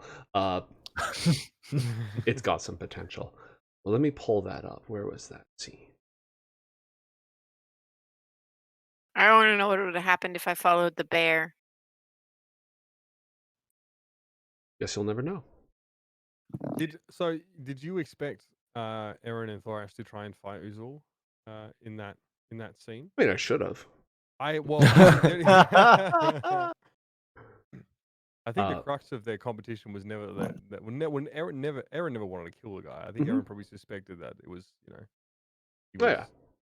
No, I here's the thing.